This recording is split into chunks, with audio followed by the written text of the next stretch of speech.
Ladies and gentlemen, welcome to today's video. This is probably not something you were expecting. Hell, even I wasn't expecting this, but I can't believe he's here, Anthony Masi. In the Welcome, flesh. man. No, I'm not really in the flesh, but Well, on your Anthony, screen. how did today happen? Because this is the way it usually works. When I want somebody like you, I reach out to you.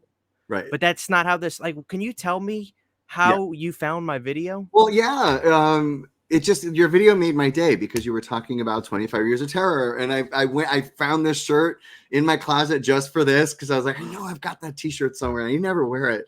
But yeah, a friend of mine on Facebook had seen your episode about it and just sent it to me and said, "Oh, you have to watch this," And I'm like, "What is this?" And then I just had so much. We were bringing back memories as you were talking about it. And so I just reached out to you and said, hey, you also mentioned that you talked about his name was Jason, and I haven't seen that one yet. Yeah, I did an episode on that first before, and the Okay. people loved it.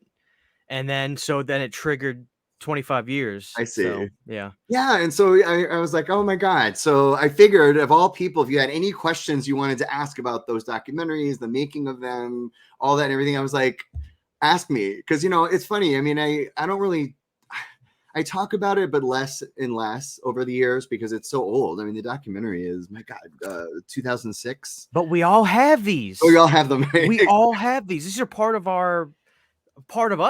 Yeah. You know what I mean? Yeah. I agree. I mean, I've made a lot of friends since that, and a lot of them have said I stood in line for 2 hours, or I drove 4 hours to the Walmart that was selling it or whatever. And I think that is so cool. And so that's how it happened. And I just reached out, and I'm able to get your email address off of YouTube. So I just said, hey, if you want to ask me anything and know any questions you had, like about Heather Bowen and all that stuff, like I just thought it'd be fun to have a conversation if you were interested in. This is incredible. I have so many questions. First of all, Anthony, tell me, what was the nugget for the idea of 25 years of terror? Because this came out obviously before his name was Jason. This was really 2003, even though it came out in 2005, right? What's the nugget for this? Well, it started because I used to run a website called the Myers Museum. It was myersmuseum.com, and it was one of the biggest Halloween fan sites. And I started it because I wanted to learn HTML programming. And back then the internet was like brand new and you had to program. You don't have to do that anymore. But I had a Halloween collection. I would collect posters from, like, I loved all of the artwork from the Halloween films around the world. And so I started to build a website and learned HTML programming that way. And you had to create a site. You had to put content on it. So I started taking pictures of my collection, and I called it the Myers Museum, and it started to draw a lot of fans because I worked on it like every day. I obsessed over. I mean, I had a full-time job and everything. I would work on it at my job, and so that site had a lot of people coming to it on a daily basis. And so I decided to do a convention based on the Halloween movies with a friend of mine named Paul, who is no longer with us. Paul Swearingen was a really, really nice guy, and he was the associate producer on 25 Years of Terror. Okay. But I had met him because I was working for the producers of the Halloween films at that time, and we were running a contest about you could win tickets to go to the Resurrection premiere for Halloween Resurrection, and Paul was the first person that entered the contest and won. So I had called him and said, you got tickets to go see, Resurrection. So I didn't see him there that night, but he went and I was there. And then the next day he called me and said, oh, that was so much fun. And he wasn't that crazy about the movie, but he was like, it was fun to go to a premiere. I'd never been to one. And then he said, what I had been thinking for years, wouldn't it be fun to put an event together where all the producers get together and all the writers and all the Michaels there? And I'm like, that's what I've been saying for like 5 years. Yeah. And so with a partner now, we were able to start putting it in motion. And so 25 Years of Terror was a result of taping that. So that's what we did. We taped all the panel discussions, and we wanted to document it, not to create a documentary that was going to be released by Anchor Bay, but I was running Myers Museum. So I thought, well, for the people who can't come, I'll just tape it and I'll cut together some DVD that they can buy for like $10 on the site. So that's how it started. But then after we filmed it, it was obvious that, oh, we could tell the story of Halloween and maybe someone will be interested in it. And so I didn't even go to the Halloween producers. I mean, by that point, I was working for Trancas. They hired me to run their website.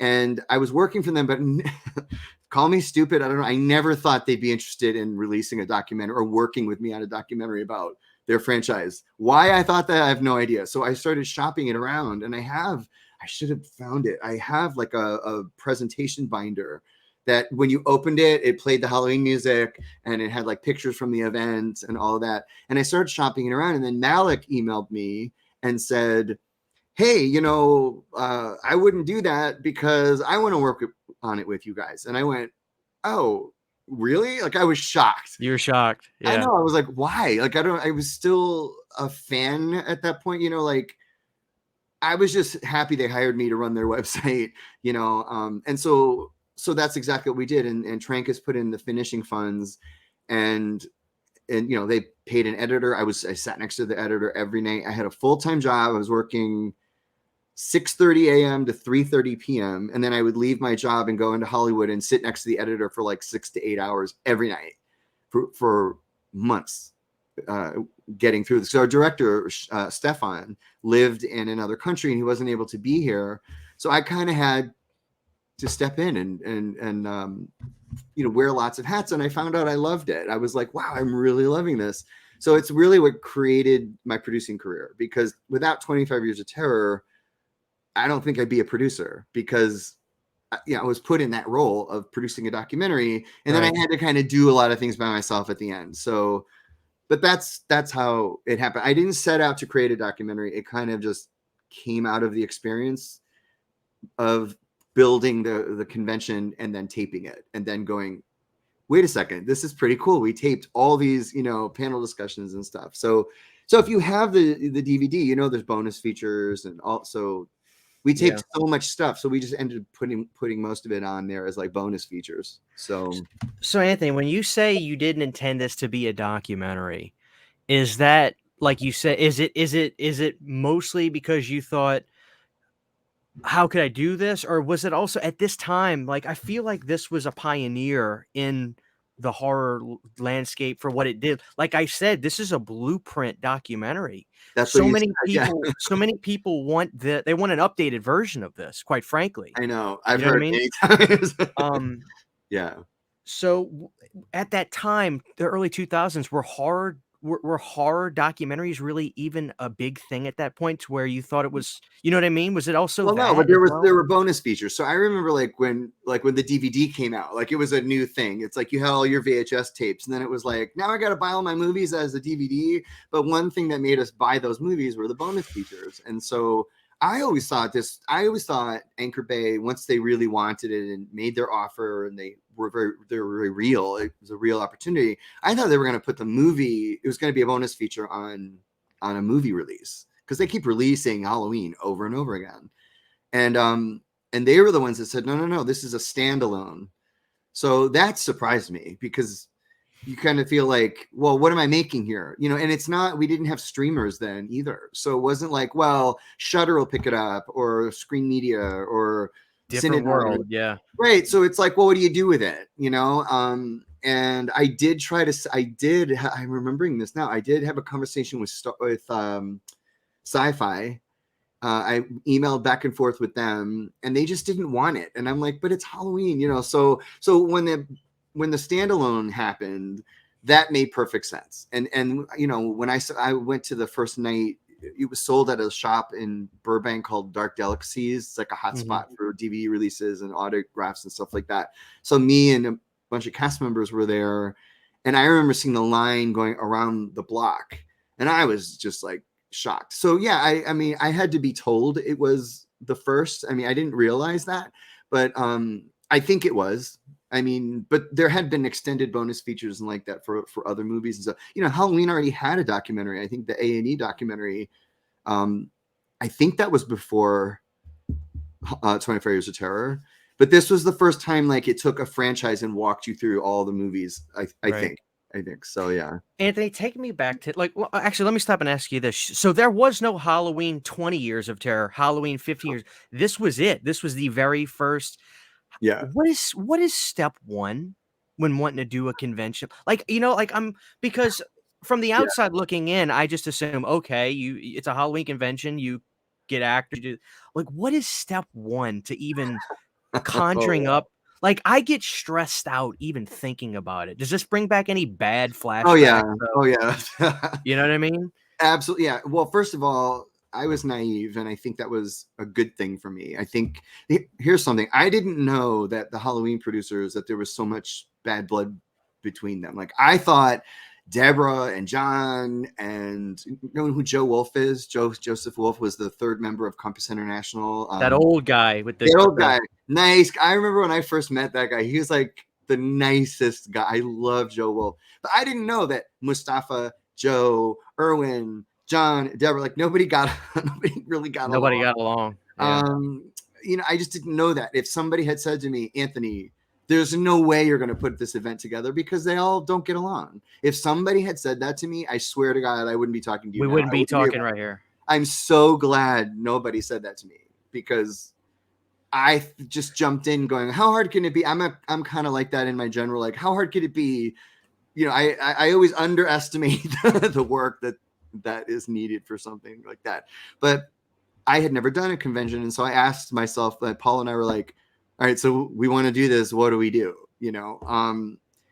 So what we did was I thought Halloween Returns to Haddonfield was going to be 100 people in a ballroom in a hotel. Right. That's what I thought it was going to be. So what did we do? We went to the hotel, and we found one in Pasadena, because that's where Halloween was filmed. So we thought, well, the locations are here. Maybe we can do like a tour of some kind or whatever. So we got the hotel interested. But what happened was I started selling tickets with the premise of, we don't really know how this is going to roll out, but still get a ticket. It's going to be great. And because I had Myers Museum, I had this like really big audience, a built-in audience. Yeah. Right. I think I had the credibility as somebody that would deliver what they were saying. So I didn't just like a website appeared one day and started selling tickets. I realized my strength in this whole thing was my perceived integrity to this audience of people that had been visiting my site. And then they knew, while I was doing the convention, I got hired to run the official Halloween Movies website. So I think my credibility was very much in place, but I was scared to death. I was like, this is not going to work.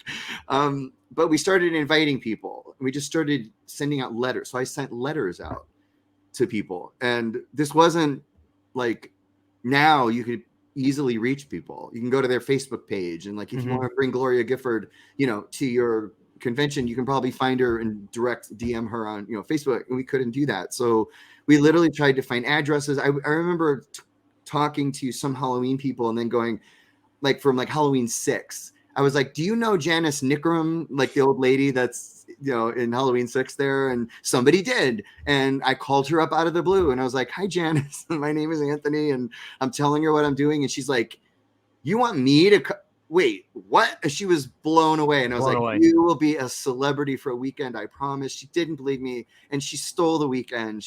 Everybody loved her. She's running around with a knife. And it was just so fun. But you literally just have to start building it. And then what you have to do reveals itself, because, like, it was just crazy. I could go on and on, but it took a whole year out of my life. And it was so much work. I can't even begin to tell you.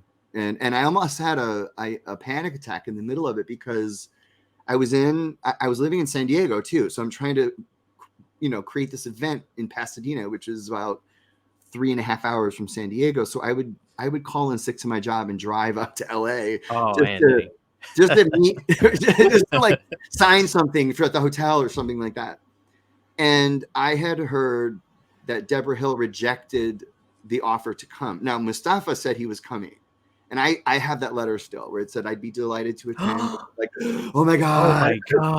Yeah. I was like, oh, all I have to do now is tell everybody Mustafa's coming in and people will come. Golden this ticket. Is when I started to learn that not everybody got along.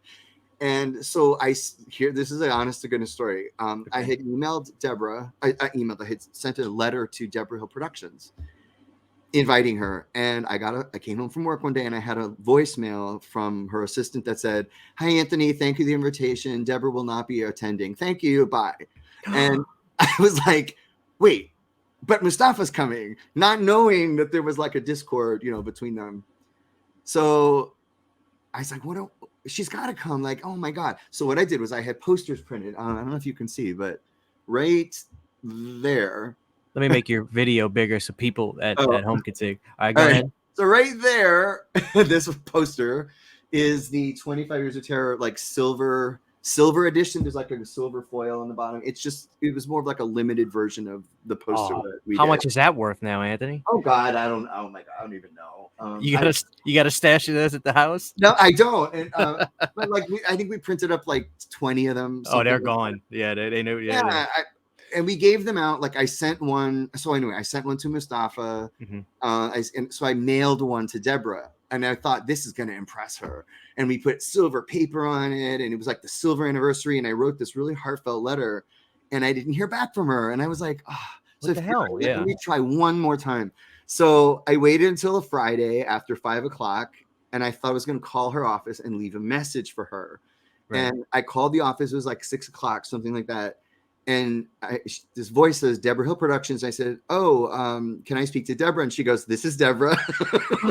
And I was like, I was like frozen. I'm like, so I go, I'm nervous right now. I'm nervous about the story. I know. I was like, how did this happen? Like, so I told her my name. And as soon as she knew who I was, she started like, she wasn't yelling at me, but her voice got really, she was like, "I told you I'm not coming to the event." And she started going on she just ripped. She went, "John's been ripping me and Deborah off for years. And why would I come to that event? I never want to be seated on a stage with him." And I remember going like, it was like a tidal wave coming at me, because I thought everybody got along. I'm trying to be really nice. I have a very nice demeanor. Like I'm not demanding. And here she was reacting this way. And I felt like so bad about it. I couldn't believe that Deborah Hill was yelling at me on the phone. Oh man. And then I said, one thing that we did was we donated all of our leftover money, which wasn't that much, to a children's hospital, because charity sounded like a good idea. Jamie Lee Curtis was affiliated with a hospital in Pittsburgh. And so I had the hospital agreed to take a payment, after the convention was over. So I said to Deborah, the only thing I got in that was like a part of a conversation was, "Listen, if you attend, we'll sell more tickets, and it's a bigger donation for the charity, for the Children's Hospital of Pittsburgh." And then she got quiet and she says, "I'll think about it." And then I said, "Okay, thank you so much. I'm sorry to bother you, and she just hung up, and I never heard from her again. But so the next day I had to drive up to Pasadena to do something. And on the way back, I was thinking about it. And, I know what I did. This is what happened. I had to sign a contract with the Sheraton. What happens is we sold so many tickets that we couldn't just do a ballroom.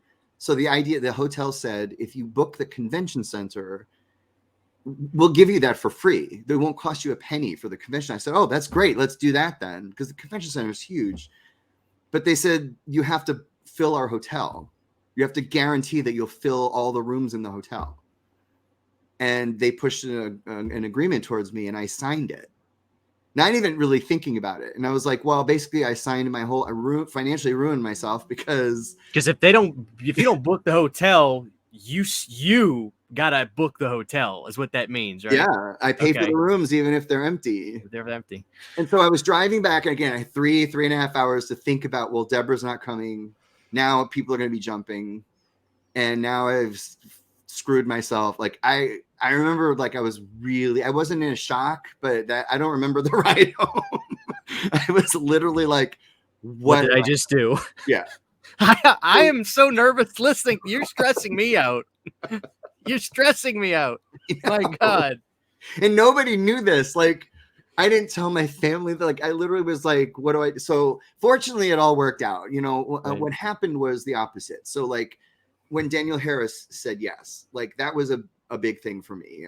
I had met her very briefly at another event. And I'm like, oh, she's so sweet. She'll say yes. She did. And then one by one, people started saying yes. John Carpenter didn't come to the event, but I was told he might. And then I think I got an email that said probably not. Like he never said no, but I started to lose hope. But I thought, well, Mustafa's coming. Erwin Yablans, interesting story. When I met Joe Wolf, him and Erwin were like this. They saw each other every single day, blah, blah, blah. By the time the convention happened, Erwin no longer spoke to Joe and was Mustafa's friend because they were suing Joe. Yeah.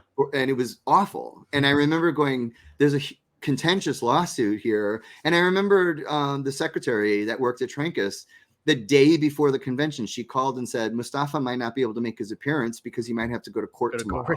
Jesus. So like, it's maddening. It's very frantic. I had never done it before. Today is probably easier to do a convention just because of the speed and to reach people and stuff like that. But back then there was a lot of like in-person meetings and it sounds like the Wild West. Yeah. Yeah.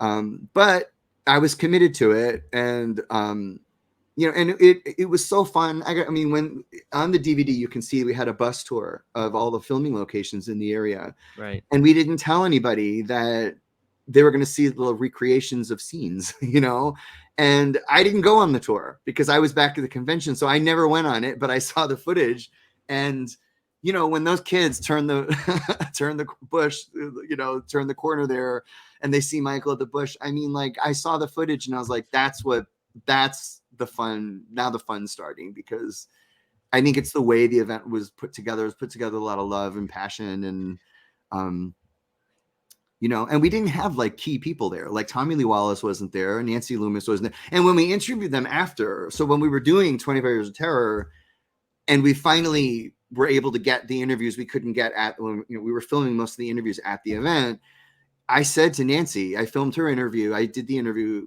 in Mustafa's office, and I remember meeting her, and I was, geeking out. And I said, where have you been? Like you haven't done anything, And she's like, I didn't know. And I said, Nancy, how did you not know Halloween was like a huge hit? She's like, no, I know that. She's, but I didn't know that there was like this fan base that did conventions, and that's what she said to me. She's like, I'm an artist now, she's so sweet, and she was amazing. And so I was meeting these people for the first time, and Jodie Lynn O'Keefe, I did that interview there. Bianca Kylik, same thing. We did her interview, but they didn't come to the event. So the Halloween Fun was extended to the documentary, and it was just great. I mean, I was in a dream. I was working for Trancas. I was running the website. I was doing other producing as well. And I just felt like, how did this happen? I just jumped in and became part of the family. It was wonderful. I mean, I don't talk to Malik a lot now, but I talked to him last year on the phone. I mean, it was just such a great experience in my life. And it really, I realized I was a producer, because I'm like, oh, I want to do this for the rest of my life. I want to do this. I want to produce that. And I'm babbling, but I was just having a blast remembering it all. No, Anthony, as a producer, which is what you are now, does that really mean problem solver? Yeah. You know what I mean? Yeah. That's basically it. I just shot a trailer for I did a board game. My company did a board game on Halloween 2. Did you see that? I think I backed that. You backed it. Oh, very cool.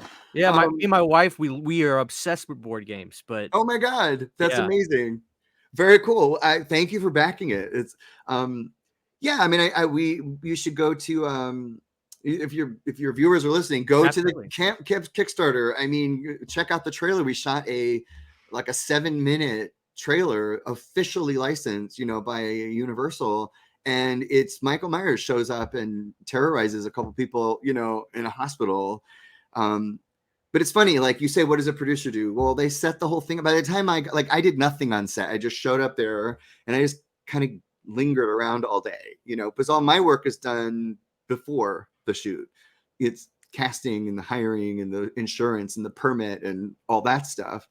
But yeah, it's all you're doing is problem solving and getting ahead of problems before they start. So, and I'm just really good at it, and I love to do it. And you can produce and I'm an independent guy, so I don't work for a studio, so I can produce whatever I want, which is another really great thing. That's awesome, man. Yeah. You haven't aged a day, too. You look exactly the same that you did. You got a beard now, which I dig. That's right. You say, "Oh my God, you're right." When you watch the documentary, well, thank you. Because you're the cat in the documentary that says Freddy and Jason are here, but where the hell is Michael? Where's the king? That's you, right? Oh my God, yes, that's you. You're in it. You're in it briefly, but you're in it. That's me. Yeah. And you know why? I mean, I always cringe at that. I forgot. I haven't seen the documentary for years, and I have a friend named Mikey that says the same line because I remember that line that you said. You have to understand. I did that interview. But where's the king? Right. Where I was like, "Where's the king?" I'm like, "Why did I feel like such a dork?" But it was after the convention. I had no sleep, and they're like, "We got to interview you." So they just sat me down. I remember I was a zombie. I was like, "What the hell's going on?" And I had to drive back to San Diego. It was crazy. But very fun. So Andy, let me ask you some behind the scenes stuff on 25 years. And hey, I want to talk about this too. I am obsessed with this. Wow. So who was the biggest diva, if you will, in terms of needing this or that when they arrived at the convention, or who was like, you know what I mean? Like, was everybody pleasant? Or because look, let me tell you, you brought up Irwin. Yeah.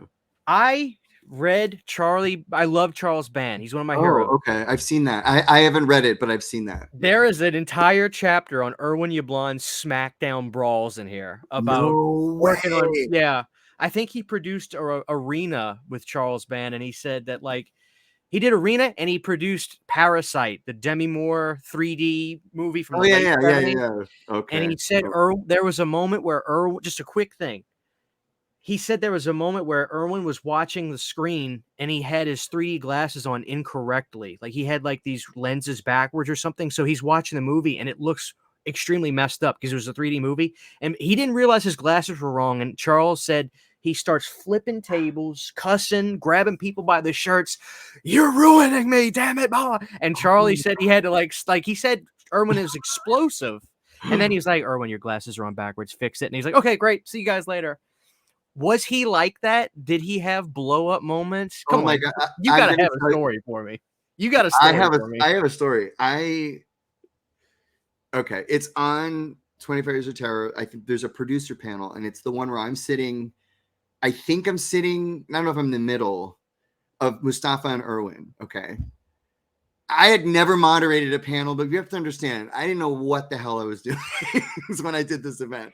All I knew was that I could ask some questions. I knew the Halloween franchise like the back of my hand. So I'm like, so I moderated the Mustafa and Irwin panel. So I come out and I seat them down, and instead of me asking them a few questions and warming them up, I immediately said to the audience, "Listen, let's just start with the questions." Cause I know, I didn't moderate anything. I literally just said to everybody, "Ask these guys anything you want. This is the only chance you're going to get to do it." Something like that, which was fine. That's not the horror story.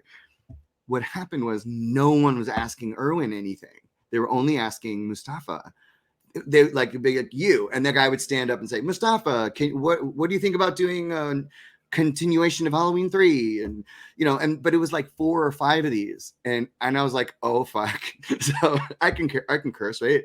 Of course. Okay, of course. Go ahead.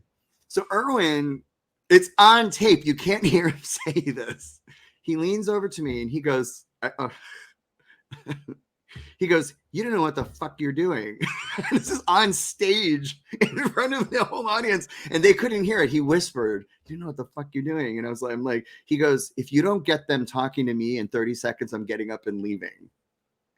He says this. If you zoom in on him during that panel, you will see he says something to me, and I am keeping my shit together.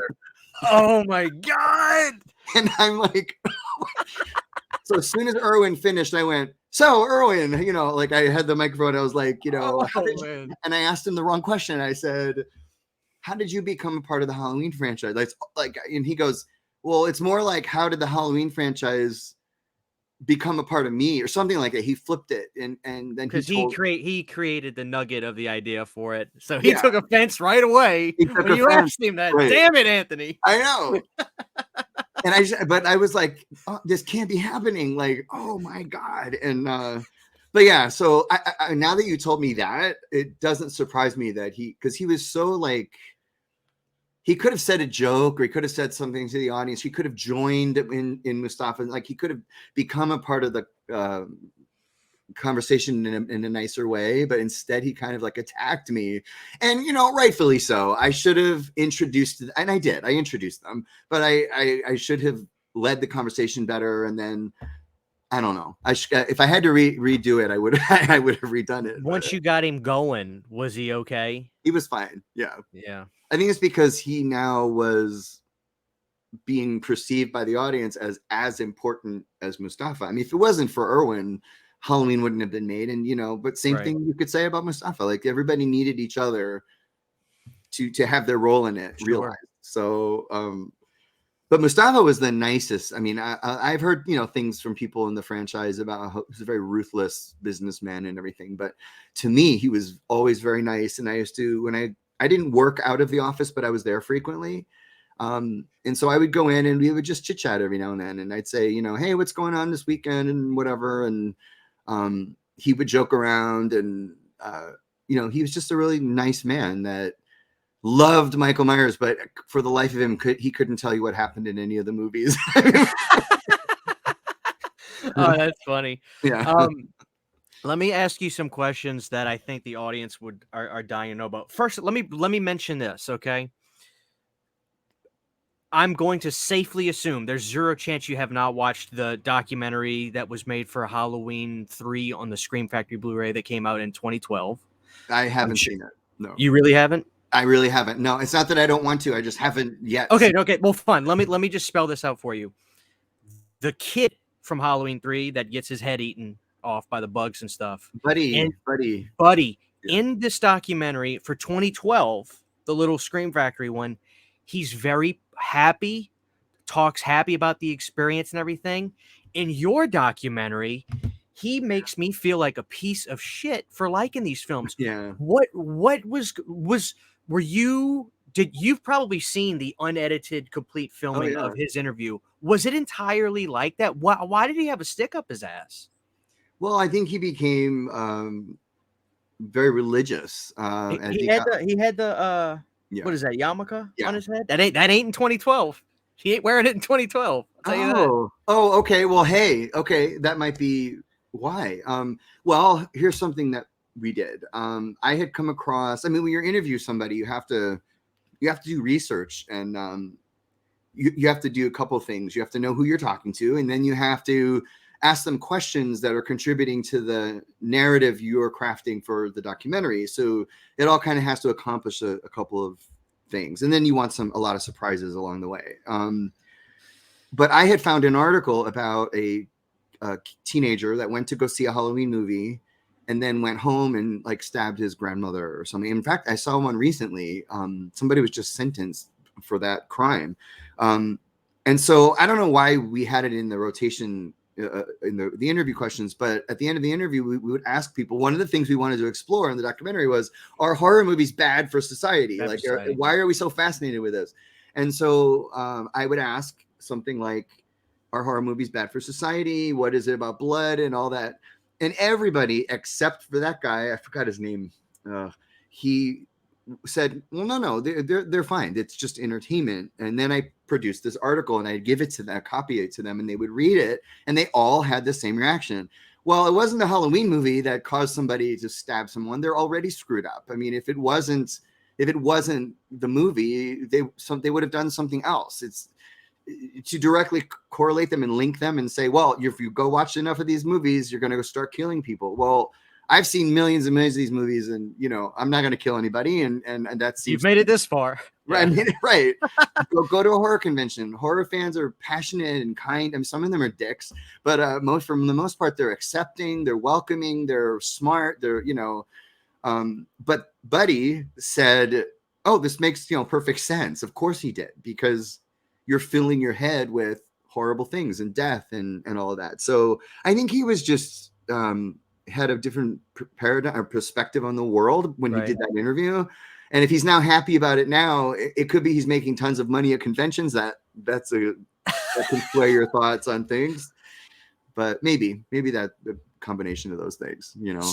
So one of the things, since you saw my video, you saw what I laughed my ass off at Rick Rosenthal claiming he directed a scene in that movie in a thong.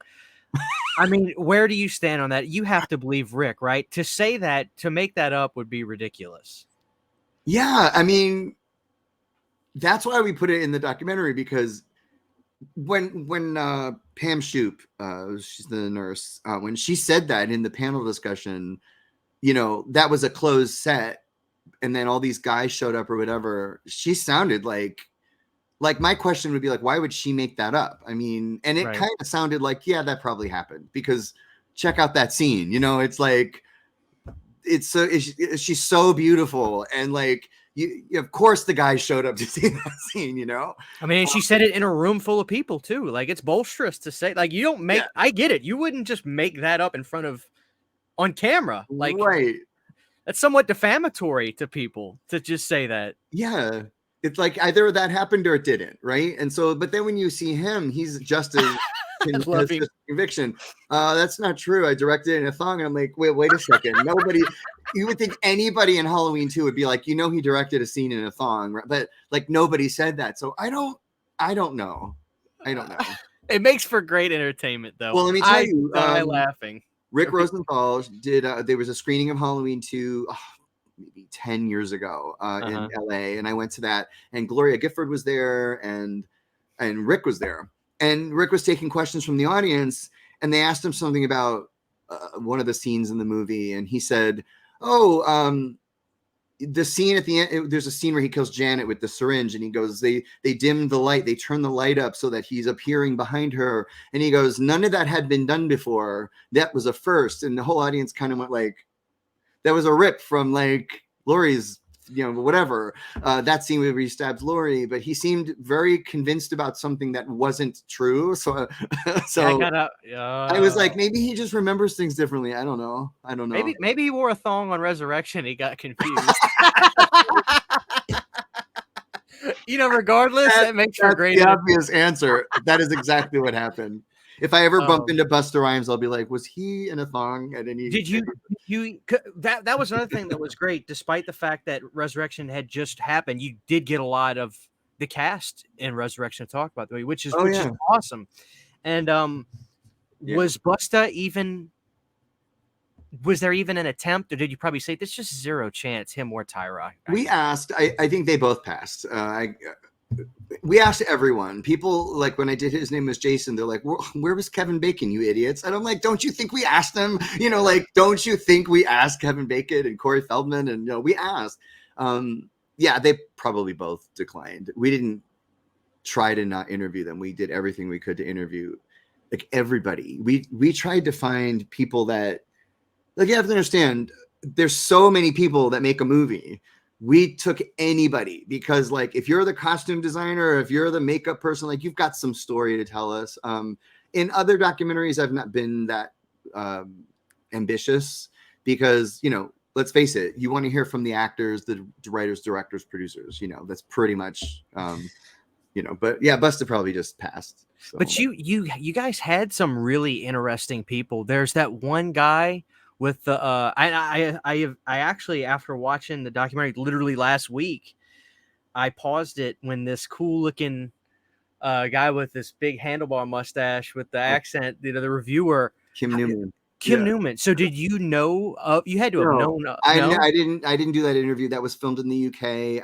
I don't even know. Our director lived in the UK. He probably went and did that. But Kim Newman is a film critic, and we had different kinds of interviewees. When you do like cinematic documentaries, you have the actual filmmakers, you know, the cast, crew, and all of that, who actually created it. But then you typically have critics. You have people that are not part of the movies, but that can talk about the subject matter. So we had people like Kim Newman. You had Rob Zombie in there. Rob Zombie, right, before he did the remake. And I remembered he was the nicest guy. I remember him saying, "No, I would never, direct." Yeah, I would never do that ever. And then he did, and I thought, it's not that he was lying, but I think until you have I would I'd be like, sure, I'll remake Halloween. I'm an idiot for doing it, but yeah, fuck it, I'll go do it. Why not? So I loved that he said no and then ended up doing it. Yeah, and I am a fan of his films. They feel totally not like Halloween movies to me. There's something about the Halloween movies that's very small town and not as violent, and he painted a whole different world. But I have found over the years that I like them more and more. I like them more and more, for sure. So one of the things that I want to ask about was there a thing for the websites that you were running? Send me some clips of your Halloween collections. Tell me why you love the franchise. And then you get this famous video of this broad dancing, right, making up this song. Tell me about this process and how you decide what the hell is going. Because you had this one dude who's like, just. I'm telling you, well, I want to know what didn't make the cut. Right. That's the footage I want to see. I've got all kinds of stuff.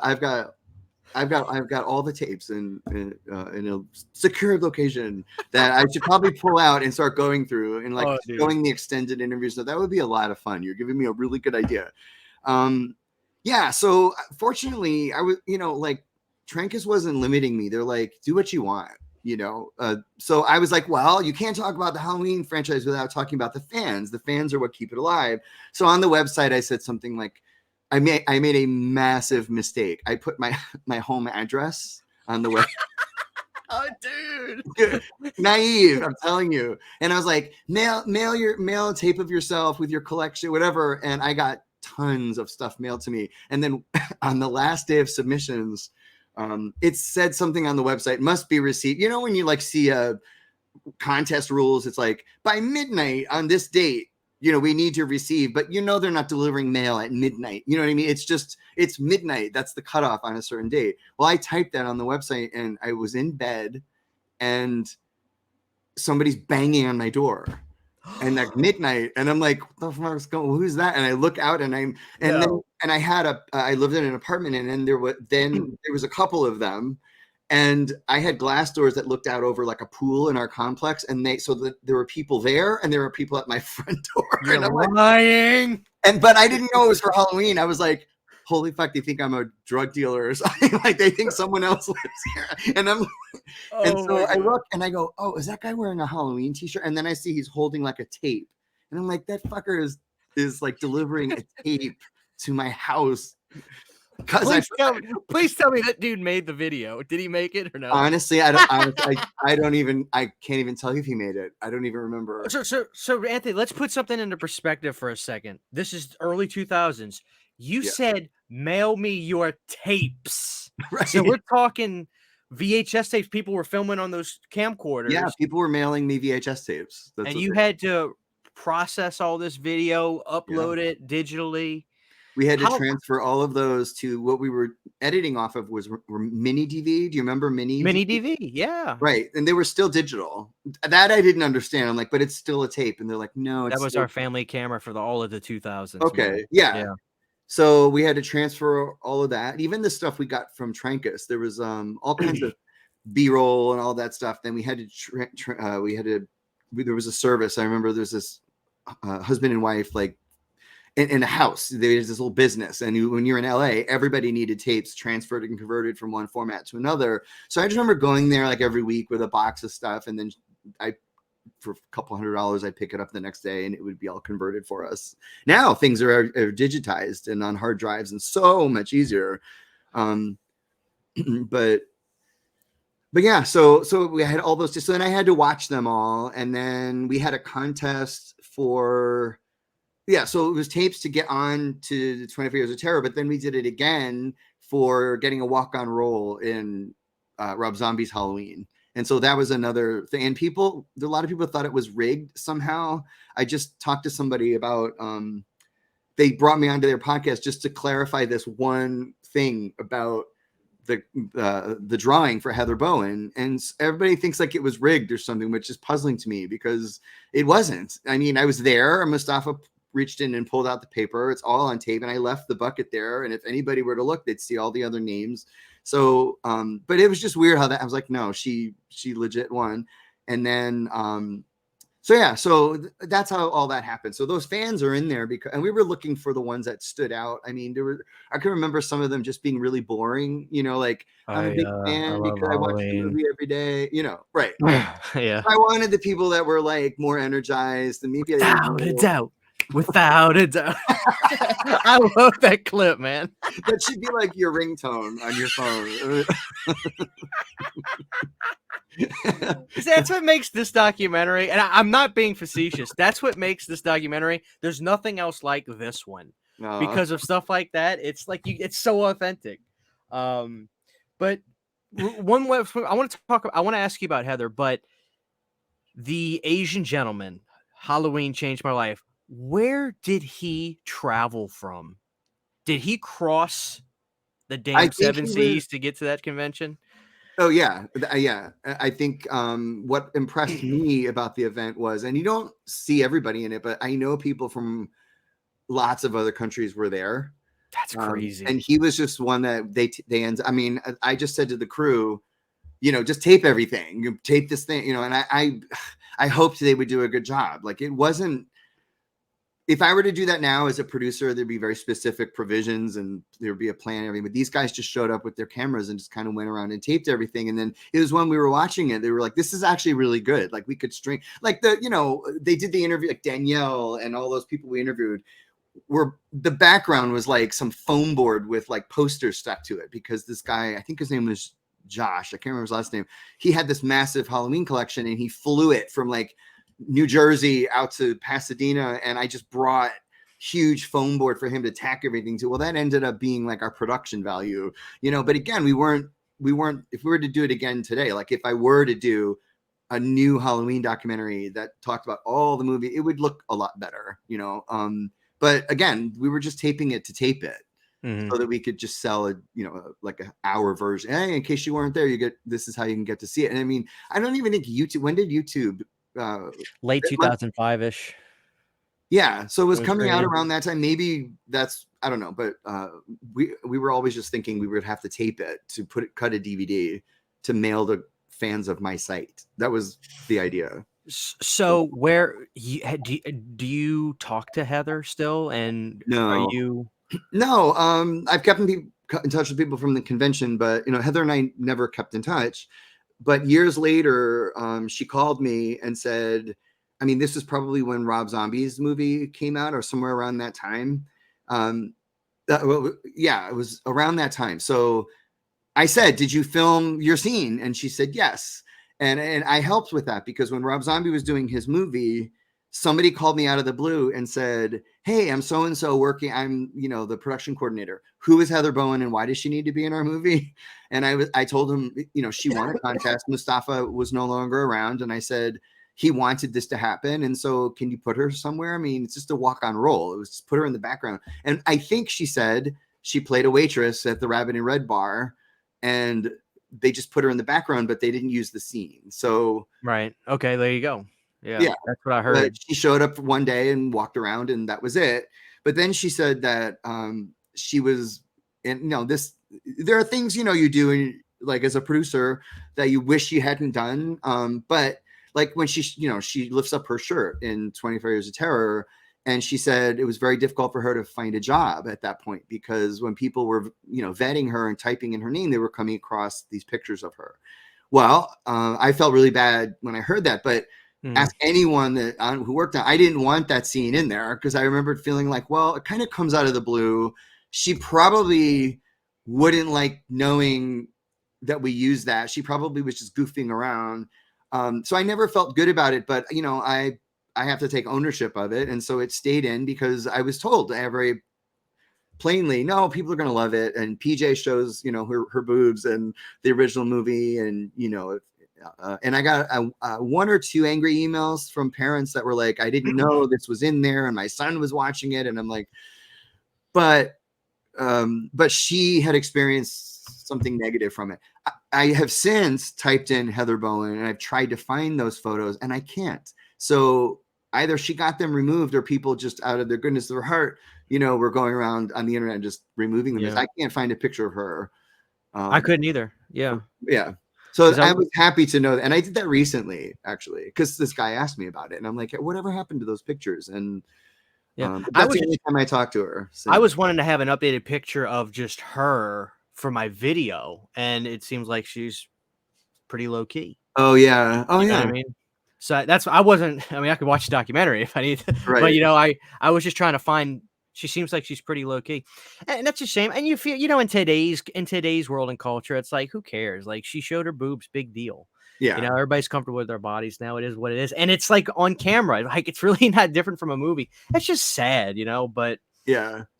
So when you get this deal set in stone for this to come out on DVD, was this an even better feeling knowing that this is getting an official thing that you're going to be at Walmart than the actual documentary? I mean, not than the actual convention itself, or what do you remember about the moment you either go to the store and you see this and you grab it and you say, "Holy crap," or the moment where it's getting produced, like the production facilities making? Well, the magic moment for me was seeing a table of them, because the first time I saw a physical copy was at the signing at Dark Delicacies, and they bought like 250 copies or something.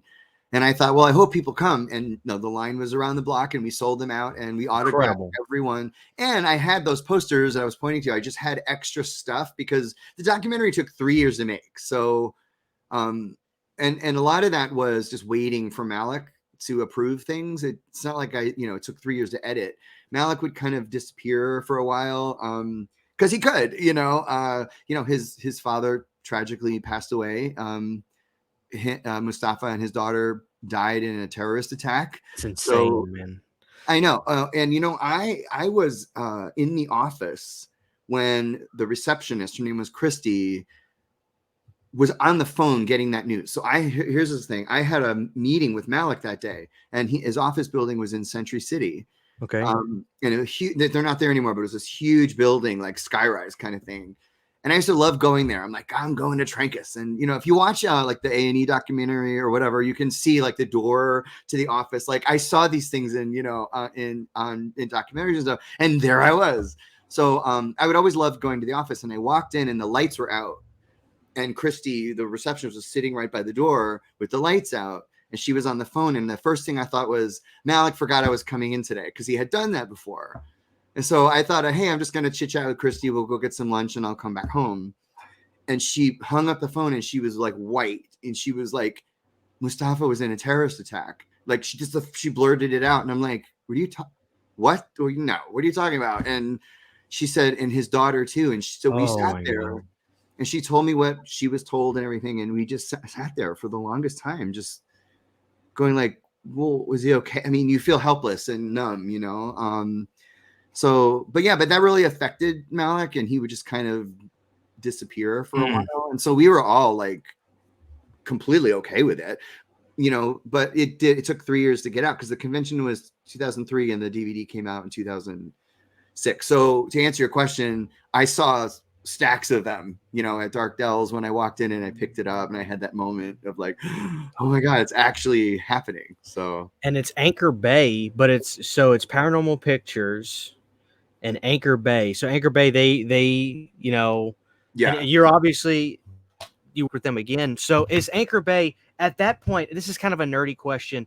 Was that old Bill Lustig running Anchor Bay at that point? Did you have any? I know his name. I never dealt with him. I dealt with William Lustig, Bill Lustig, whatever. Yeah. Oh my God, who am I? I can't believe I can't remember his. Mark Ward was the. Okay. He's an interviewee in the documentary. Right. But he's the one that bought it. I worked with a guy named Ryan Hicks, I think was his name. That little, like, that release they had of the Halloween movies, they had a little rubber mask in it, like that, like there's this little rubber mask sitting in the DVD case. I remember they were releasing that at that time. So I worked with him on everything. He was the one that oversaw the art and all that. When Halloween 4 and 5 came out, Malik was out of the country, And I was talking to these guys at Anchor Bay almost every day. And I had learned they were releasing Halloween 4 and 5 at the same time they were releasing 25 Years of Terror. And I said, well, are you putting any extras on it? And they said, well, no. So I said, well, I know these people now. Maybe we should do some commentaries for it. So we got Dominique Othenin-Girard, who directed Halloween 5, to fly in from France. And he met Danielle and Ellie, and they all did commentaries. I did the commentary with Alan McElroy, and it was just a blast. So I was doing all of this, like, because I was immersed, like, in the Halloween world. So I was just throwing my passion, or like, I didn't get paid to do those commentaries. I was like, hell, I'll just do them in my spare time. Like, let's just make this shit happen. You know, right. That's what I want. I couldn't believe I even had the opportunity. So,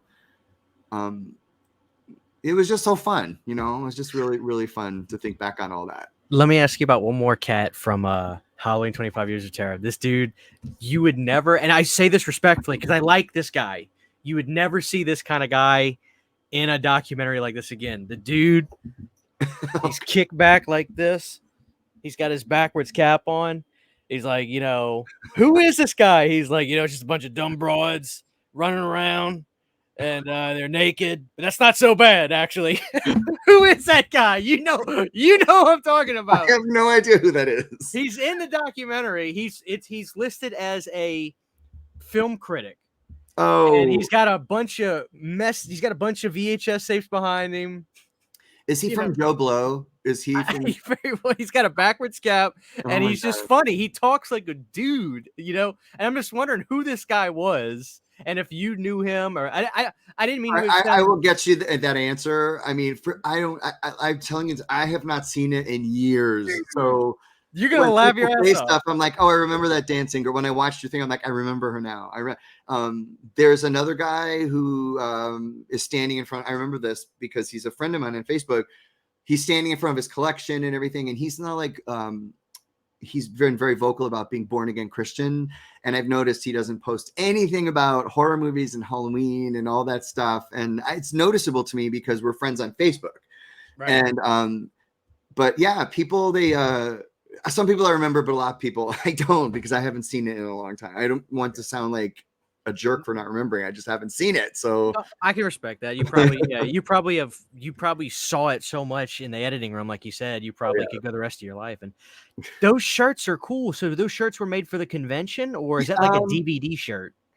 I think Anchor Bay had them made in limited just for like a convention they were doing. I remember that's where they just gave me a shirt when I showed up to their booth at a convention. So I think they had them made up for a convention. I don't think they sold them like in stores or anything. You realize like if somebody could produce those again, how many people would buy that shirt? I would love. Oh, are you kidding me? Like this is Anthony. This is a part of. This is like an entry in the franchise to us. Like I'm not kidding. Like to most fans.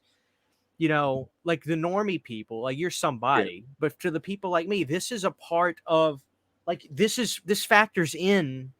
It's part of the Halloween collection. It's part of the it factors in, you know. That's nice to hear. It really is. Yeah. I mean, I love it. I truly love this. But I don't want to keep you too much longer. So let me move on a little bit.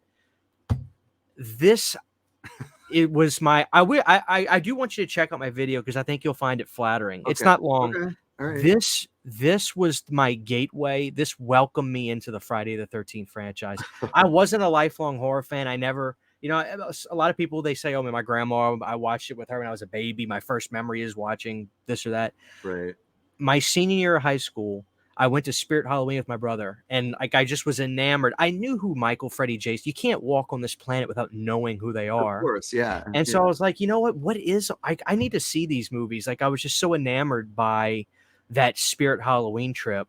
So I watched A Nightmare on Elm Street. Now it's I live and breathe A Nightmare on Elm Street. I fell in love with those, and I said, let me get the Friday the 13th movies. So I would go to FYA and I would get those red deluxe DVDs that they were new at the time. And so I'm flipping through and I'm like, what the hell is this? His name was Jason. I'm looking at it and I'm like, oh, it's like a documentary thing. So I was like, let me take this with me. And so I watched this really before even seeing the movies. I saw a couple of the movies, and I felt like this was like a welcoming thing Did I freeze up? Am I back? Did I freeze Yeah, up for a it second? was only for Okay. like 2 seconds. Yeah. So like this was like a welcoming. This welcomed me into the franchise. It felt like, and I fell in love with this, and I love this documentary so much. I really do. This really is like a staple.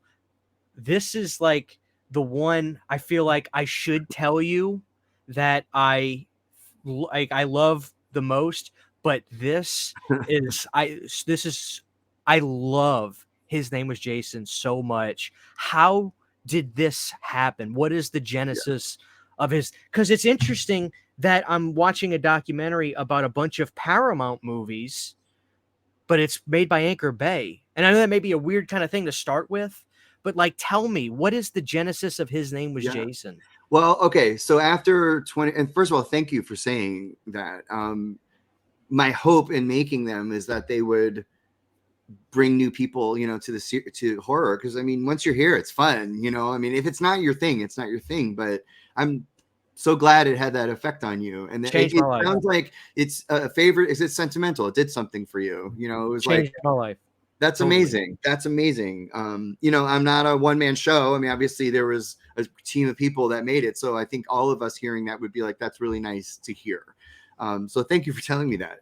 Well, 25 Years of Terror was a big hit for Anchor Bay. So do you have numbers? If just curious, like this thing had to, like, if this was a record, do you think it went gold? I do. Hundreds of thousands of copies sold. We learned that it was illegally downloaded like 180,000 times. What? Like on day one of its release, somebody ripped it and whatever, and I was like, well, there's money out the window. But just being honest with you, I did not make a lot of money in Halloween 20 Years of Terror because Paranormal Pictures is a division that they set up for Trancas set up for this project, and so they made the deal. I was paid, and I got royalties, but you got 180,000 people torrenting the damn thing. Yeah, it's just like it wasn't very lucrative, but I was doing it not for money. I was doing it because I loved it. And back then I was saying things like, I do this for free. I love it so much. So I don't say that anymore, if you're Anchor Bay Entertainment and you don't own the licenses, like Anchor Bay doesn't own anything, right? So they have to go license everything. So what you do is you call the studio. So like Halloween, there was Compass International. They owned 1, 4, and 5. And that's Irwin, correct? So you kind of had it was Malik who would communicate with Irwin and John and Mustafa. So it was all of them. So was that the easiest to deal with? Well, yeah. I mean, Malik was like, use whatever you want from 1, 4, and 5, and then build us for it. I was like, what? So it's weird how that works. But Universal owns Halloween 2 and 3. And then who owned? Oh, Miramax 6, 7, and 8. Oh, right. Yeah. So you have to work with all the studios. This is why for years they couldn't put a box set together because there's different licensors. So for His Name Was Jason, the first 8 movies were Paramount films. The other ones were New Line films. So what I did? I called Paramount and I did a documentary for the Paranormal Activity series a year and a half ago. Unknown Dimension. Unknown Dimension, yeah. You like that one? Are you fucking kidding me, dude?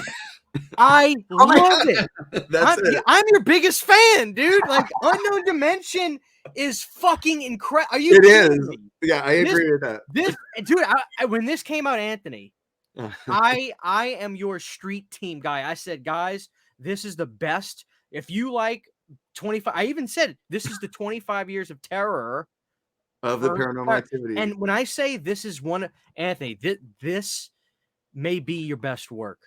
This is so fucking good. And the best compliment I can give you, it made me want to just rewatch every fucking movie right then. Exactly. That's what we wanted to do. And you got the real people involved. And you got you know what? I didn't think this movie was going to be a damn thing until the broad said, watch it. Stop watching on your computer. Go watch, like that kind of stuff. Exactly.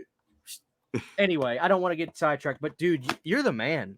I didn't realize that was you. I'm sorry, but like, dude, No, that's fine. And listen, this is why like. I hope you got your commission check off of this, by the Oh way. yeah, yeah. I made money on Unknown Dimension for sure. Let's see, Paramount. Oh, first of all, thank you for that. I love You're the the box. man. Yeah. They said they weren't going to release it on a standalone or put it on a disc, and I was like, well, it's going to be dumped on their streamer, which they did, and it was the first time I had not seen like a physical product. I mean, media has changed, and then all of a sudden I'm looking online and I see, oh, they're releasing a whole box set with the DVD. And I was like, somebody heard me. Our director, Joe Bendelli, is the unsung hero right in this conversation, right? He directed Unknown Dimension, and he's a great friend of mine, and he led the way, and it's incredible. Yeah, he really did a great job. I did all I could to support him, and the finding the footage. So I would deal with Paramount directly. So I was dealing with their like in-house media people for Paranormal Activity. Just quickly, I was like, because here's what happened. You saw the documentary. They kept saying, we filmed like 9 movies. They're like, for this one movie, for part 5, we filmed like 9 storylines. There's 3 houses that aren't even, and so I wrote to Paramount and I said, can I come in and see all the footage from these movies that have to be on hard drives? I mean, the movies are new and all of that. And they said, no, we don't really do that, but we can find stuff for you. So I'm like, can you find me this? Can you find me that? And, and so it was fun to go. I would drive down there and I'd pick up like a DVD they'd make for me, and I'd come home and watch it. But, we dug around to find some key things, like an Oren's foot. That was the first time Oren showed footage. Like, he had shown a little bit of it, but when he showed up, hit the fucking floor watching that. I know. Sorry to cut you off. No, me too. I was like, dude, and he's like, no one has seen this stuff. And it was like, this is what you dig around for as a documentary. You want to find. It's incredible. Yeah. Thank you for that. Are you kidding me? Dude, thank you. Like, and I'm glad it made you want to watch the movies again, because I've heard people say that. They're like, I had no idea. And like, if you watch a documentary, there are clearly spoilers. But it's like, well, still, if it gets you to watch the movies, go watch the movies.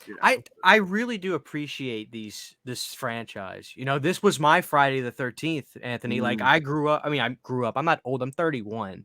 But like, I would see these movies once. It was tradition, the same way, people saw these in the 80s. It was tradition. So I have such a fondness, and yeah, it's such a good comfort documentary. I mean, a lot of the stuff, all 3 of these are like this. I eat this up. I probably watch this once a day, like 3 weeks straight when I got it.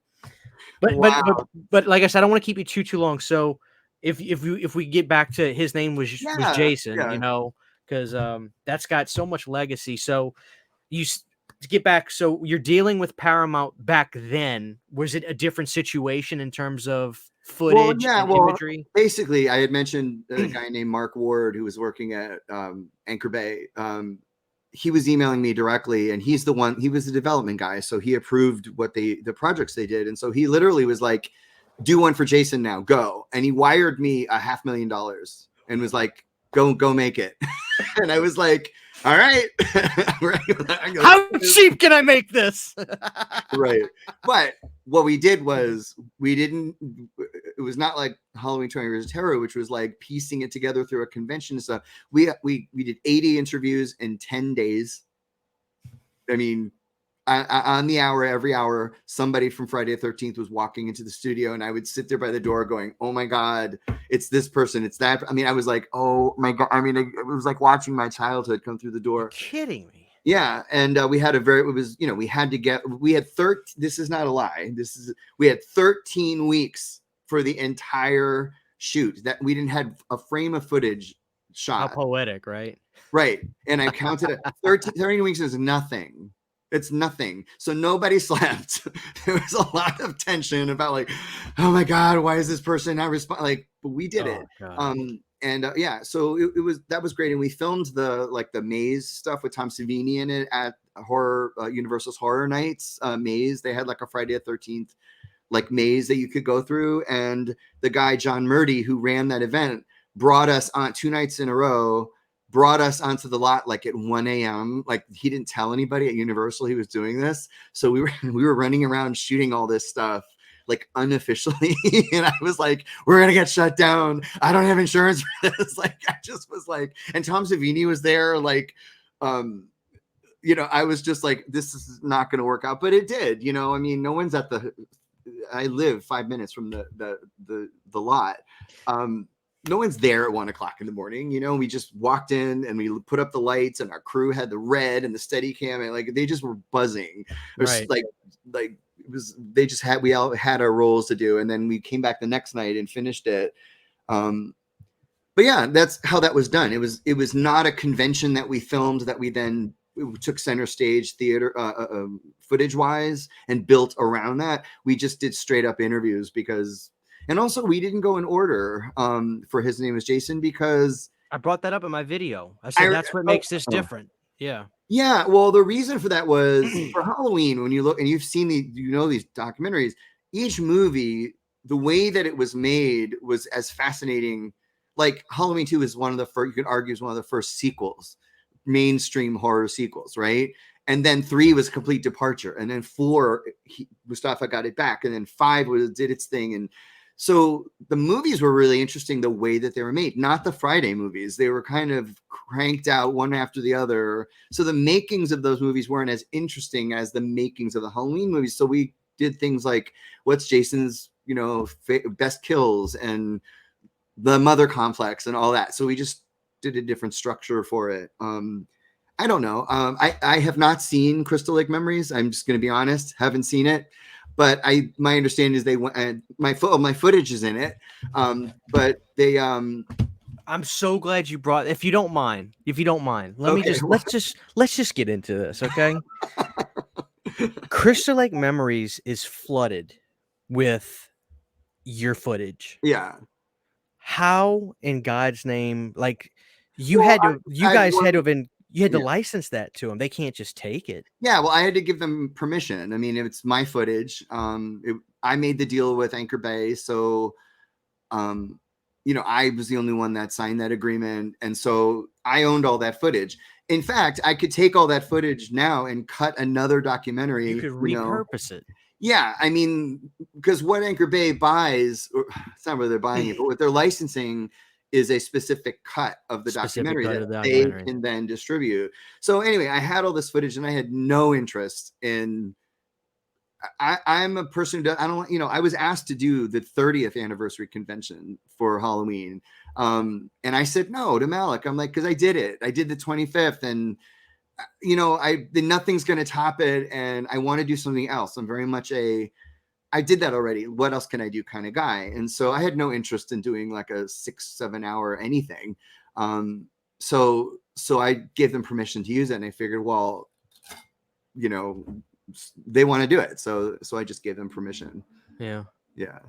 So, but you know, like you talked about what's so special about 25 Years of Terror is the cast of people in this that you got some.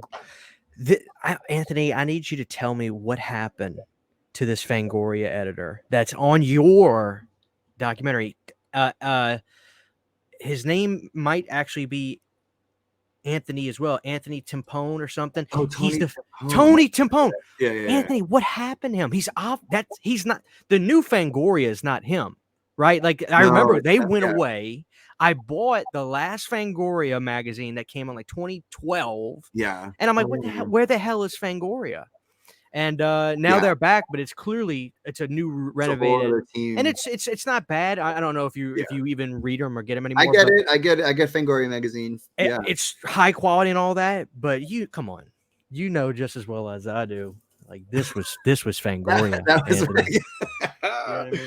Oh my God, Fangoria was everything. Like, and I know somebody that has every issue ever published. He's like, I've been a fan since day one, and you know, no, I don't really know much about. I know that Fangoria was a part of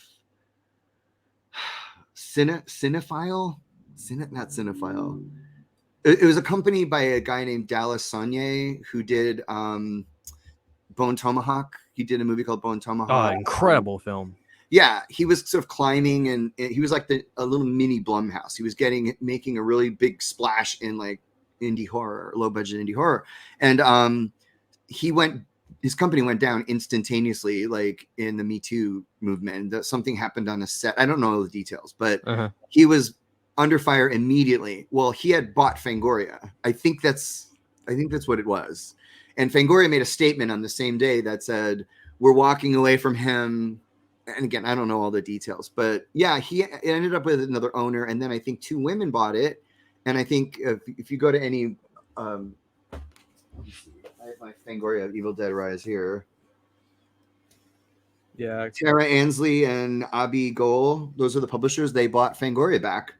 And I know Phil Nobile, I don't know how to pronounce his last name. Yeah. But yeah, so yeah, it just changed hands, you know. I'm glad it's still around. I mean, Fangoria, like, it's like the death of Fangoria is like but you know how it is, Anthony. Like when you say Fangoria, that's the guy that comes to mind because he was a face. He always wore that suit. He was always in a suit. Dude, he was he looked like the kind of guy, you know, if you messed around, he'd put you in the back of a trunk. He had that, you know what I mean? He always definitely was from New York. I've met Tony a few times and he's a really nice guy. But right. Yeah, I don't really know what happened. Okay, fair enough. But you had I would tell you if I knew, but I don't. Yeah. You had a great cast in His Name Was Jason, and I brought it up in a funny way. I was like, I'm watching this thing, and this guy from Psych is in His Name Was Jason. How does this cat end up in His Name Was Jason? And then Anthony, he says, why the hell he rags on Jason Goes to Hell. Now you edited that. I didn't edit it. Yes, you did. My friend Monica, who is a very good friend of mine, she did my Scream documentary too. She edited that. When this guy, which Scream documentary? It was called Still Screaming. You son of a bitch! You did, dude. When I say you are the GOAT, I have the 3, whatever it is, the Blu-ray pack. Yeah. Anthony, I'm telling you, I don't have a giant channel. I have a humble channel, but I push physical media. That's my number one thing. Okay. I have told people, go get that trilogy Blu-ray pack for those 2 documentaries on there. Yeah. Still Screaming, and they're incredible. I know. That's like, God, man. I thank you. You're making my day. Yeah, I made that with Ryan Turek, who is like the development guy over at Blumhouse now. We worked on it for a year. God, and yeah, it was great. It was a lot of fun. It was a lot of fun too. There you are, right there. I tell people, get this. If you see it, get it. Dude, I don't even watch the movies that much. I just watch that. Yeah, I'm not even kidding. Too. Yeah, because right, you can sort of get a lot for your viewing time. It's incredible. Yeah. Anyway, I keep getting off topic, but how did the Psych guy end up in His Name Was Jason? Honestly, I have no idea. I was at it was a little studio in Burbank, and we went there every day. And I showed up one day, and he walks in with a friend of the director. And it's like, we're interviewing this guy. And I remember everyone going, why? Like, I never got, and I thought, well, okay. He's a name, you know. He was friends with the director's friend who loves Friday the 13th. So he was in there. I don't know. I wouldn't even if I didn't want him in there, I wouldn't have cut him out because, you know, one thing that I realized as I'm going through my producing career is my job as a producer is to not tell the directors and writers what to do. You know, my job is to uplift them and give them the tools they need because I'm hiring them because I believe in them. And, you know, so it's not like I could at any time shut something down or whatever, but I found that my job is best served by helping the writers and directors do their best work, you know? So if they want to put this guy in there, fine. But I remember people going, what is that guy doing in there? And here you are asking me. So it's like, it has been asked. It was okay to have him in there. Yeah. And Daniel Farrens directed this one. Yeah. Did the relationship with him begin from the 25 years convention? Did you know him prior? It's so funny you say that. The first thing I did when I had met Paul, the guy that was like, hey, maybe we can do a convention, is I emailed Dan Farrens and Pam Shoup because I had met them at a convention, I don't know, 6 months before. And I said, hey, I met you about 6 months ago. if I did a live event that was all Halloween themed, would you guys come as guests? That was the first thing I did. I think I may still even have those emails. It was from my Hotmail account, and I still have that account. And they both said yes. So no, I knew. So I knew. That's when I met Dan. He was shocked. I remember him saying to me, "I'm shocked you actually got Trancas to put money in." You know, he's like, "I've pitched them things for years," and I'm like, "But it's a Halloween documentary. It's different than like an original horror movie or something like that." But yeah, he ended up being the director because of the friendship, and we knew each other back then. That's great, But dude, I mean, I don't know how much more I really would have to ask you about His Name Was Jason, because I really love it. And you got Felissa Rose in here too, which was interesting. Oh, yeah. Now that I thought, at the time I was like, who is this woman? But then I realized after becoming a bigger horror fan, oh, she's from Sleep. This actually makes sense. Yeah. She's lovely in that. And you guys, what I thought was great, and it's really cool looking back, is you got the director from the remake and the cast from the remake to be involved in this. And this came out really. Do you remember was this weeks? I do. I remember one of the things that was an obstacle was that the deliverable date, it was October 13th or October 14th. The reason we had to deliver it then was because the remake was coming out in February the next year. And back then you needed 4 months for DVD manufacturing and distribution. So now, like, I delivered a documentary, I don't know, 2014. It was like I just sent them a hard drive and it was uploaded like the next day. But for DVD and for Anchor Bay distributing around in like stores around the world and all of that, they needed it 4 months in advance. And they were including in it a movie ticket. So it was like if you bought the DVD, you could actually have a movie ticket to go see the movie. And you probably still have it, yeah, because it's Well, I have a buddy. I used mine and I regret it every day. Anthony, I was an idiot. When I first got this, I threw this away. I used the ticket and threw this away. I don't remember if it had the poster or not, but I had a buddy that saw my video and he's like, relax, dude, I'm going to take care of you. So he sent me one. I'm going to frame up my poster. I have the documentary. This was my copy. Right. And a buddy sent me this, and it comes with the ticket, right, and then with the poster and the slipcover. But this is incredible. I mean, look at that. I mean, yeah, it was really neat because they were using it as a promotional tool for the studio. Yeah, I loved it. I loved that. Incredible.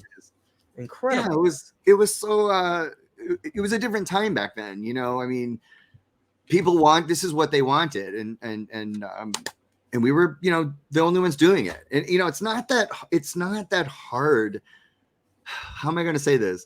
It looks easy because it's like just interviews with people. But, on like Unknown Dimension, my good friend Nate Reagan was a co-producer on it. And he like joined the team as like a team member. And I said, you're going to be astounded at how many phone calls, emails, and stuff you're going to, and it just, to get one person in a seat takes a village. It just does. And there's people are divas. Some people want their own hairstylists. When we interviewed Kathy Conrad, I'm not calling her out as like a bad thing. Maybe I shouldn't have said her name, but she's a producer on Scream. We had to use her makeup person and they were very expensive. And it's just, everybody has like different demand. Most people are fine. Most people are like, sure, let me know what time to be there. Should I be camera ready? Whatever. But it takes forever to put it together. And so whenever I finished a project and you've got like Halloween had like 80 interviewees. This is the UK version of it. It's just very cool. Yeah, it's just got an orange cover. But like 85 interviewees, it's like, and it's an 85-minute documentary. Think about that. Like, so you don't even use anywhere close to the amount of footage you actually get. Yeah. So, but yeah, it looks easy, but it's not. It's just a lot of legwork, and there's insurance, there's chains of title, there's title searches, there's all kinds of, when you deliver a project, that's where all the problems happen, because you don't just finish it and do an export as an MOV and turn it in. It goes through a rigorous check, and then they find digital hits on things. Frame blending was something I was like, what the hell is frame blending? His name was Jason. I was at the place where there was exporting it at like 1 a.m, not sleeping, as I had to deliver it. And the editor, the guy comes out and says, "You have frame blending." I'm like, "What the fuck is frame blending?" Like you deal with all these little things. Yeah. So it's not easy. It's just not. So I like seeing so many of them. Like, I know Pet Cemetery has one. The Jaws one was fantastic. There's so many of these now, and this because the fans want them. It's the only reason, is that people want to watch as much behind the scenes stuff. Into Darkness, is it search something Into Darkness? There's like a 15 In Search of Darkness. In Yeah. Search of Darkness. Of course, I'm butchering the title. It's like a 15-hour They're total. all, they did 3 of them, and they're all very long. It Yeah. had to have been crazy successful, you know. Yeah.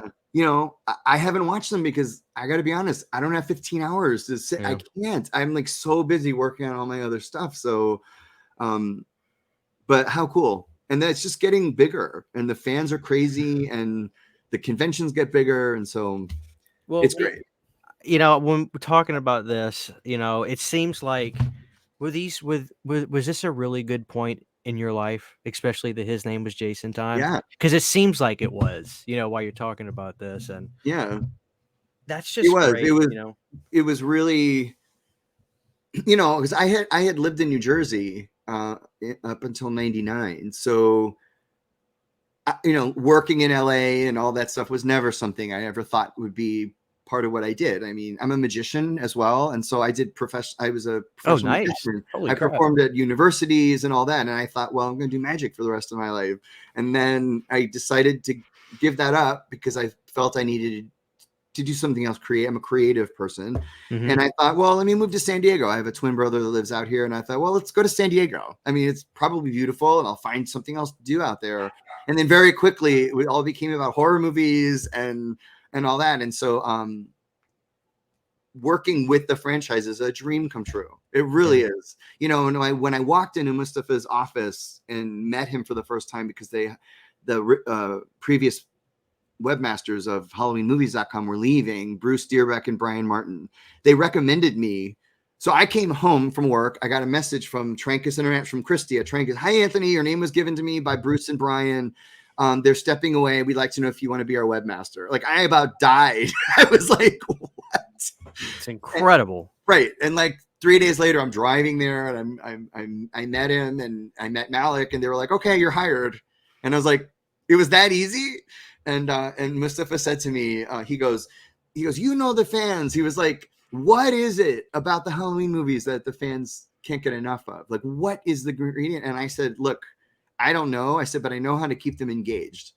And Malik was looking at my Myers Museum website. So he was going through my site as I was sitting there. And I said, "But I can keep them engaged." So I said, "But I don't think anyone can answer that question. I don't think there is an answer." I mean, what would you say if someone asked you that? What is it about the Halloween series that has made it so successful? Is there one thing? I don't know. What would you say to that? For me, Yeah, the music.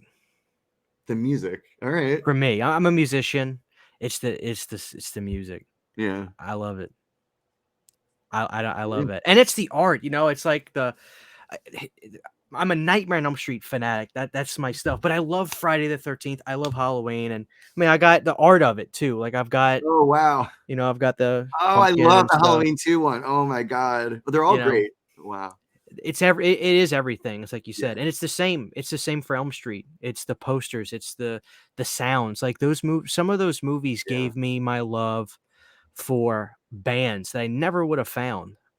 You know, like Go West. I'm obsessed with Go West. I love them, and Vinnie Vincent Invasion, and I found Billy Idol because of Fatal Charm from Nightmare 4. Like, and the same thing with Halloween. Like, you know how Yeah. many Brother Kane fans there were because of Halloween? Oh, You know what I'm talking about? It's like, it's incredible when the movies do that. That's, you can't put in yeah. words when it affects your life in different ways.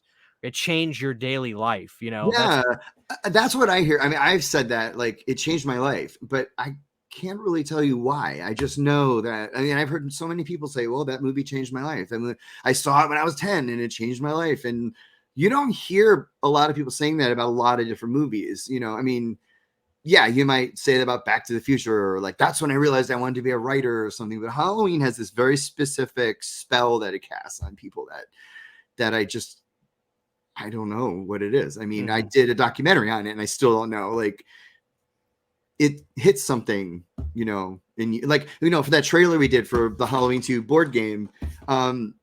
When I saw Michael standing there, I mean, the guy who played him was Lito Velasco, and he's an actor and a professional cosplayer, and he cosplays as Spider-Man and like for studios and stuff like that. Huge Halloween fan, and he's done. Michael Trank has hired him before, so we knew Matt Russell, who is my very good friend and writer director of that. We were like, we got to call Lito. There's no one else. And when I saw him standing there, over the body after he kills somebody and everything, I was like, there's something so scary, primal. I don't know. There's something just right about that very simple getup, I just call it the X factor. You know what I mean? You can't name it. You can't. Yeah. What is it? Like, just somebody says like, oh, you can project all your fears into that. I don't think that's what I'm doing when I'm looking. I'm not projecting all my fears. It's just badass, man. It's just, yeah. So the great thing is we get to talk about it and, and just keep talking about it and loving it even more and appreciating it, Yeah. That's what I do after all these years, just be honest. I was not a fan of the previous 3 movies very much. I mean, I loved the ending of Kills. I love he sits up and slashes. I mean, something of that ending I could watch over and over. And of course there are scenes, and Jamie Lee's awesome, and but even in spite of all like the movies I don't like, or I still will watch everyone 100 times. Sure. Like I have to. Right.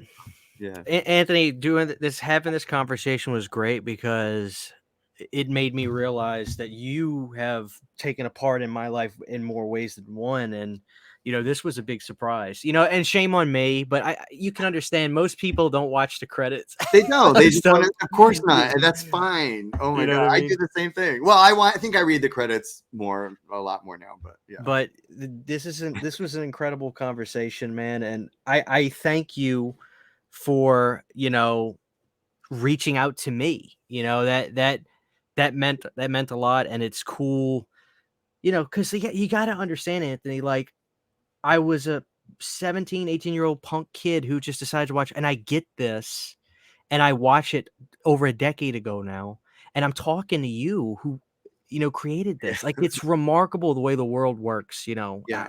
And who, that better than I do.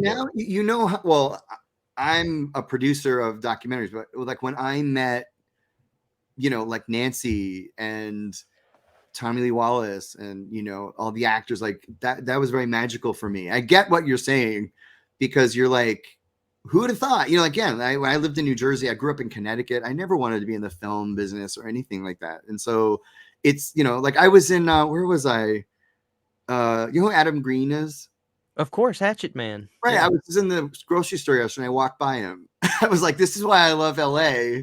Did you talk to him, or? I did, and he was hurrying by. He was coming out of an aisle with a bunch of groceries, and I talked to him on the phone. We don't keep in touch or anything, but I spoke to him for something on the phone last year. Very friendly, and honestly, I've not seen him in person since we interviewed him. His name is Jason, so I certainly recognized him. I don't think for a second he recognized me because he was hurrying and all of that.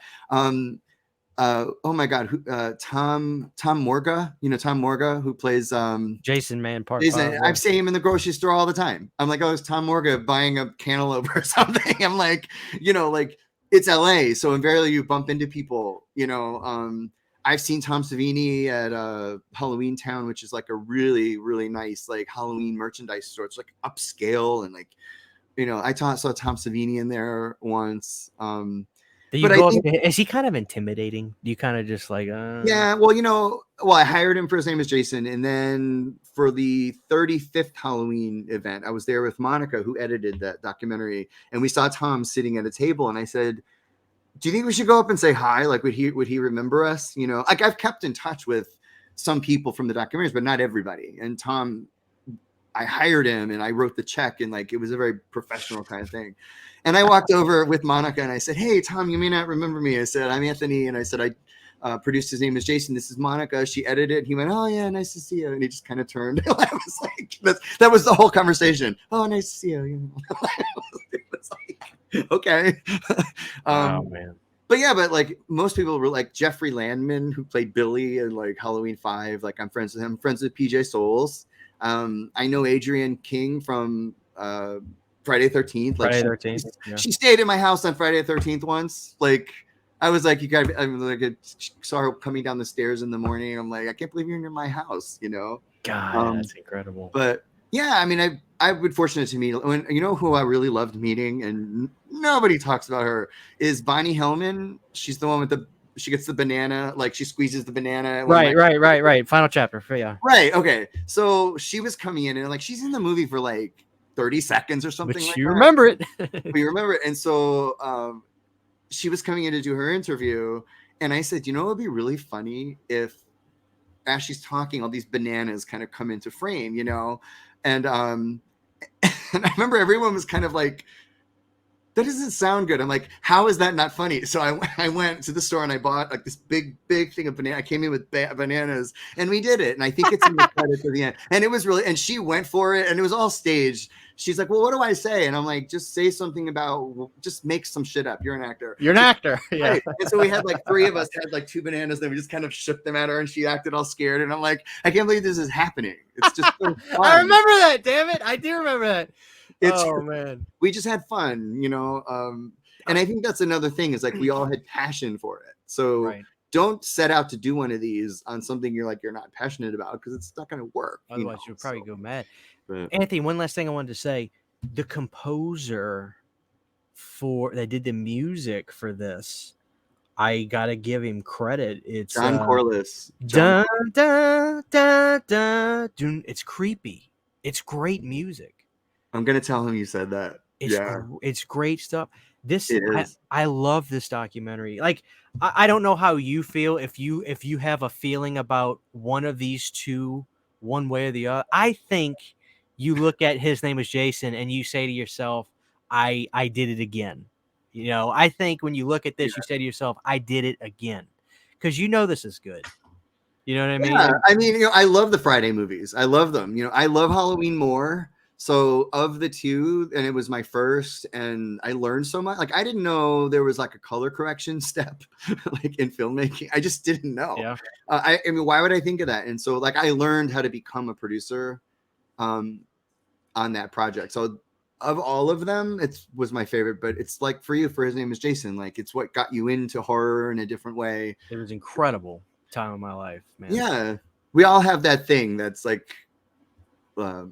Pulls us in, you know, like if you ask people what their favorite Halloween movies are, the younger the person, the later the number they say, because they'll go, Halloween 6 is my favorite. Well, why? It's the first one I saw, you know. H2O is my favorite. Why? Because it's the first one I saw.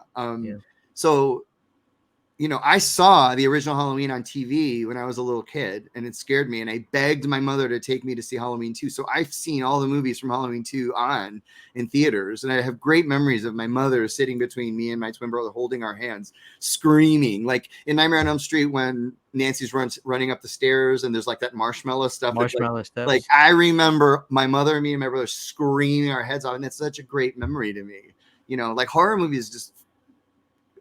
it's all every Sunday we'd get the newspaper and I'd go through I'd look up the movies and be like, take me to the Kindred, take me to this, take me to Visiting Hours, those kinds of things. And it's incredible. Yeah, it's just magical. The 80s, man, like, you know, do you have these books? Do you have the Ad Nauseum books by Michael Gingold?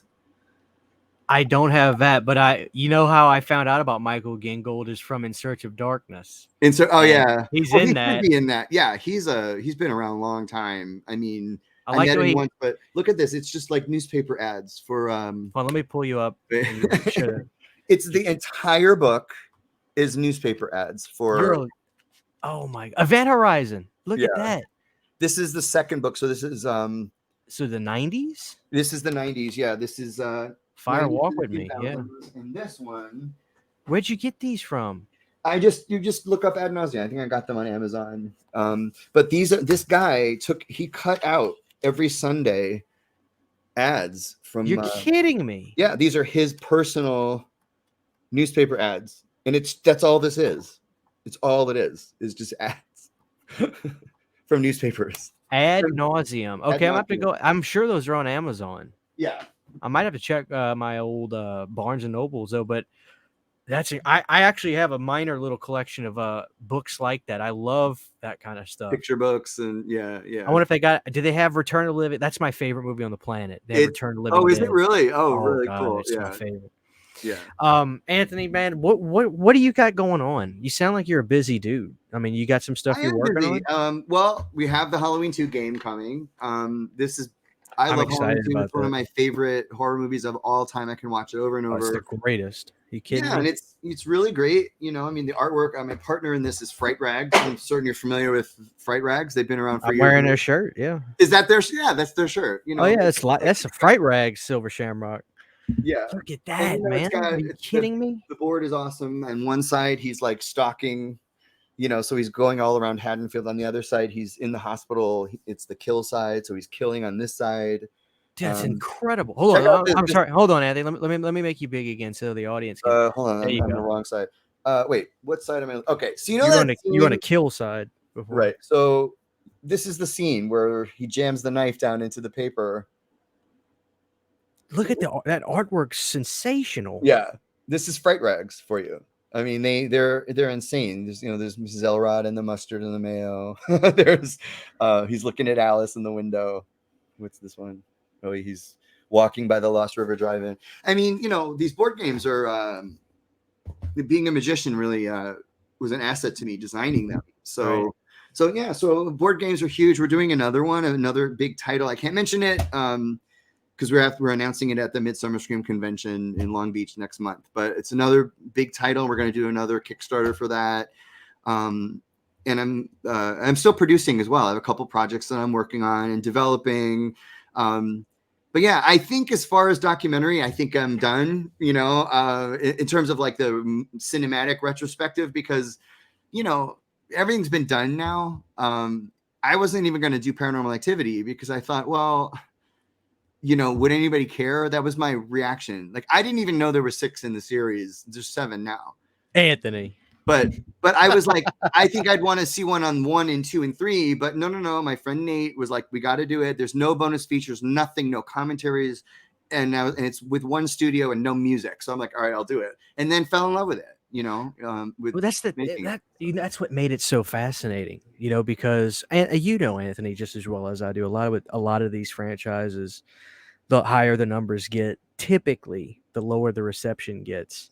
So you got to find a story behind part 4, which I would agree with kind of what the documentary said. This is kind of where we burned out a little bit, but then we got back on track. We took a risk with the marked ones and we tried this and we went in this direction. Yeah. I knew that when I saw that movie, I loved it, but still nobody gave it a chance because they were done. People were burnt because Paramount 1 year, give them another one the next year. That's why I love Paramount. But that documentary really breaks it down. It will make you look at the films differently. It will. Truly will. That makes me so happy. Yeah, that was our goal. It was like, even the president, the guy in that orange shirt, I forgot his name. He was like making those movies out of all the movies he did at Paramount. He's like, that was his favorite series. And you know why? It was a story about what I found from it was about how a studio embraced independent filmmaking.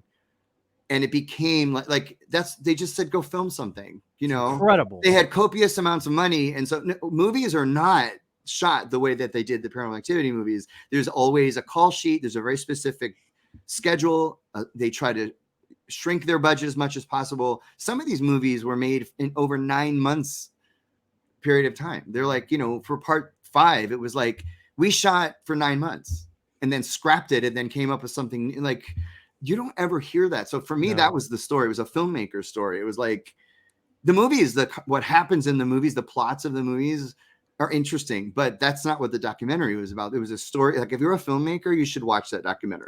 You'll be like, oh my God, I got to shoot something. If Oren can do it, Oren is so freaking rich. I could not. And he shows up with that like crinkly t-shirt. And it's like, no, this like cheap t-shirt and sits down, and I'm like, that's a dude who's living life and didn't dress up for anything. He showed up with his like I was like, I love that guy. When Paramount said we're gonna redo your movie, it's not good enough. I couldn't believe hearing that. And then somebody, they did that screening, and Ashley. people were running out of the theater, and they said, "What the hell Right. are we doing?" It's incredible. I Right. didn't even know. I I didn't was know shocked. that. I didn't know that they were gonna. I'm sitting there listening to this, like that is fucking amazing. Oren was very skilled, but he's also very lucky. There's a lot of lucky things that happened to him when, you know, like it sounds like, oh, this guy made this $15,000 movie and Paramount picked it up and made, you know, that movie made 190 something million dollars.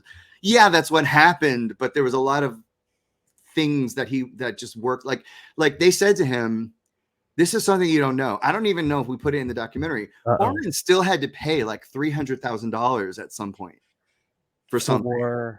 For I don't know what it was for. He mentioned that no one ever says that. He's like, but that's a layout. If I'm not mistaken, he had to pay Paramount a lot of money at one point. The campaign, what is it? Demanded campaign. Demanded. Right. That comes across as Paramount's genius marketing team. That's what I was gonna say, but you're gonna tell me something else, aren't you? Well, it was like, we really don't want to release this all over, so we'll do it if people want it. It was more of like a way to like test the waters, but it wasn't this genius, like somebody in their marketing was like, I know how we're going to make 190 million. It wasn't like that. So luck was definitely a part. I can't believe you tell me that, because like to me, it's like we've gotta. What is that expression? Fake it till you make it, kind of thing. That's what I thought it was. You know, I'm thinking to myself, Paramount's got to make people ask for their movies to go to the theater. Are you kidding me? Paramount, the biggest studio in the world. You know, like, it doesn't make any sense. They could buy the United States alone if they wanted to. Think about what they were asking, what was being asked of them. They wanted to buy a home movie. Think about it. It's $15,000. It's not a studio film.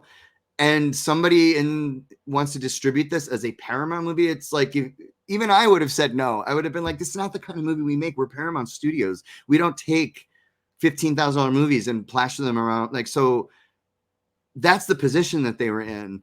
But, you know, Ashley Brooks, she's an unsung hero. She's great. And she's the woman that in the office, we were interviewing her. She was the one that championed it. And if it weren't for her, Oren wouldn't have had his movie over there. I can guarantee it. Yeah, she's great. She was really great. We have a lot to thank her for. If you love these movies, she was involved in every one. What'd you think of Next of Kin? I was gonna say, what I loved about the documentary was it followed suit with this. Yeah. Get ready, we got another, and I was pumped up watching the documentary because of Next of Kin. I'll be honest with you.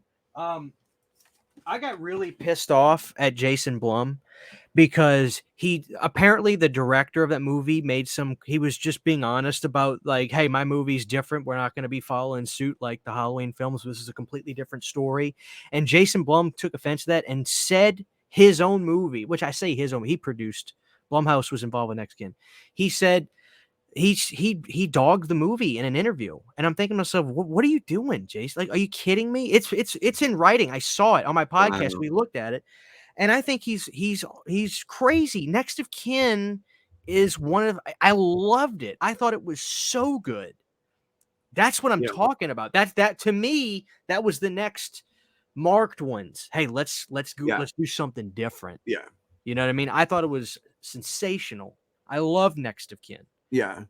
You know, it has a lot going for it. I mean, I live in Hollywood. There was one poster for it, one billboard, very tiny billboard in a key spot. It was by like the Kodak Theater, but it's a tiny billboard. I only saw one poster. I didn't see any advertising.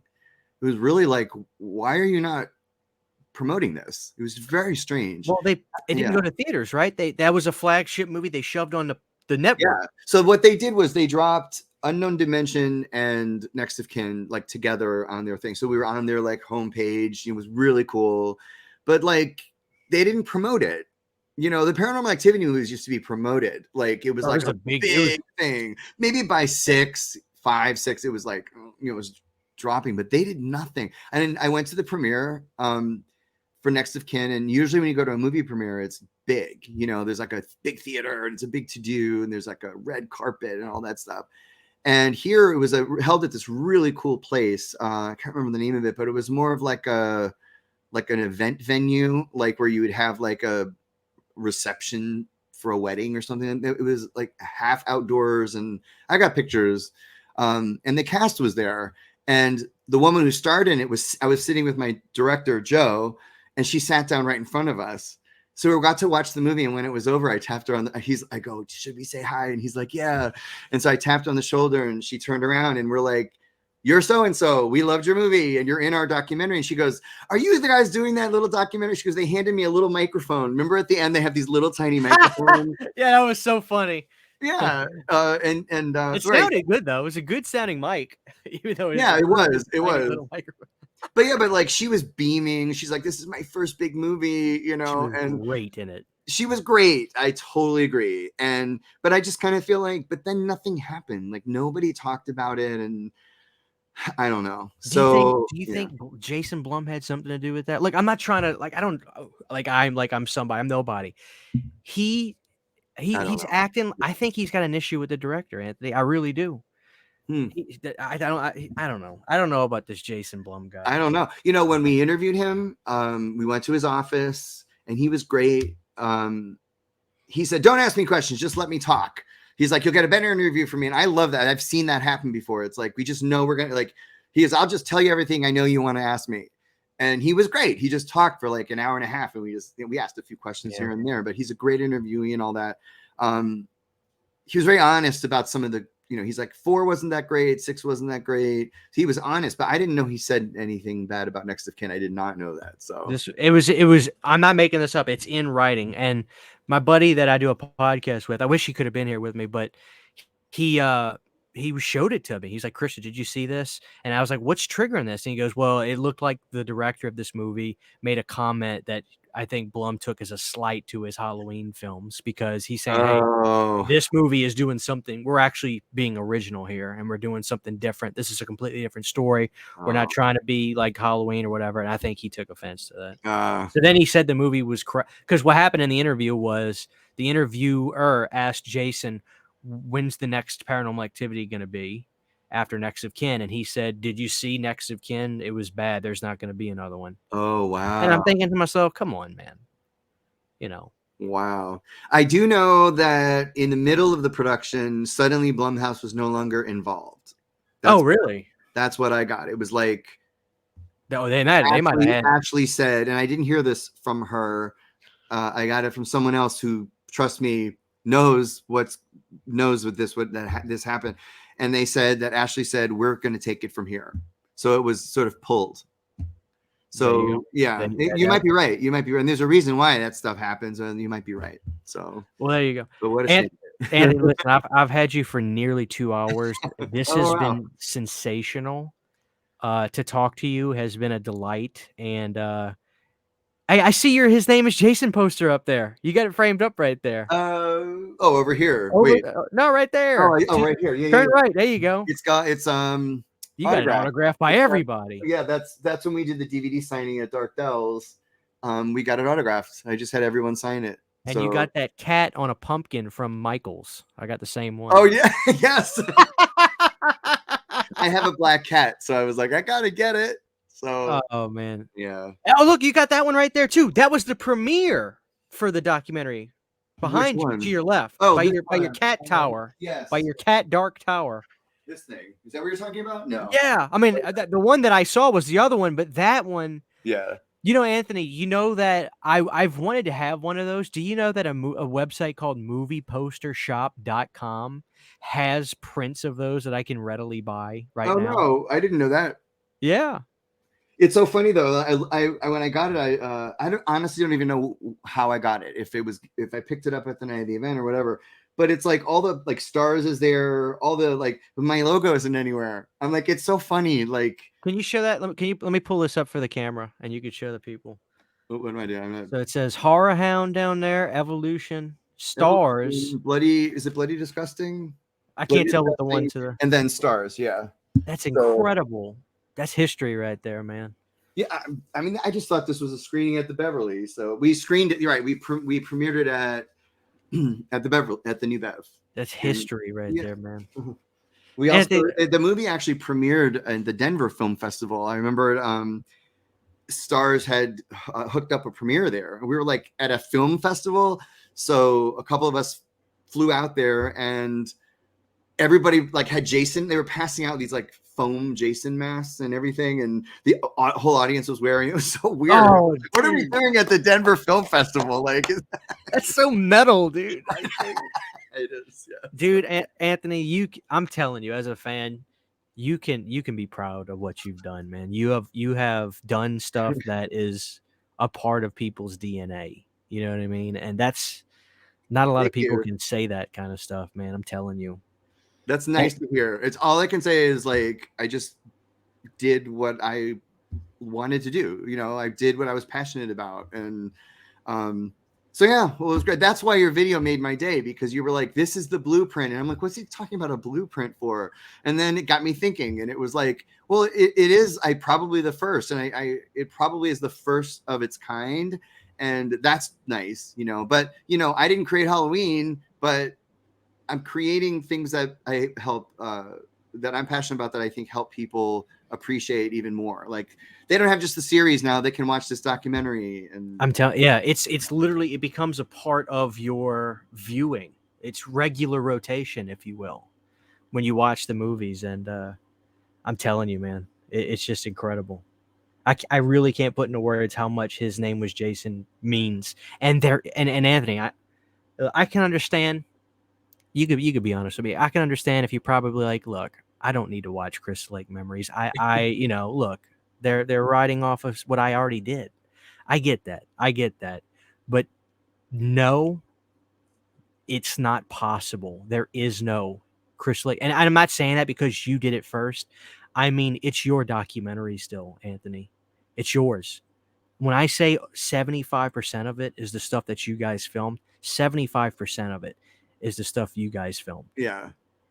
And the best part, if you really want to know the truth about Friday the 13th, you put in the second disc, those unedited interviews. You're not going to get, you don't get better than that. Yeah. You just get better editing in Crystal Lake Memories with it. Yeah. But you get, you get better. I mean, you get editing with the dialogue that they have in those moments. But if you want the truth, you put on that Steve Dash disc 2 and you let him go. It's incredible. Right. So, dude, the OG fans, they know. I'm telling you, go watch the video I did with this. The same thing. A bunch of people sent me in pictures, and they've held on to this. Wow. They keep this. You don't get Crystal Lake Memories and say, well, I don't need this. No. That's not how it works. This is, you're an OG. Like, this is an OG documentary. And it's just incredible. I really appreciate you reaching out to me. I really do. Well, I appreciate it. And as I said, I just loved that you did that. And I was like, this is the best thing that happened. Not that I had a bad day. I had a really nice day, but I just was like, this just made my day. Like, it just, it's incredible. I think I finally felt like it was really appreciated. You know, I've many people say to me, oh, I watch it every year and, you know, and all that, but I just felt like you were really appreciating it. So I had to say something, and I'm like, hey, this is a guy that asked me anything. If you want to know anything, I'll tell you whatever you need to know. So I thought it would be a fun conversation. I know the audience loved it too. They ate this up. So incredible. Let's end the video real quick. So everybody watching, let Anthony know how much these documentaries have meant to you, and just give him a thanks, because he knows it, but let him know. So everybody, thanks for watching. Be sure to drop a like on this video, and we'll see you guys in the next one.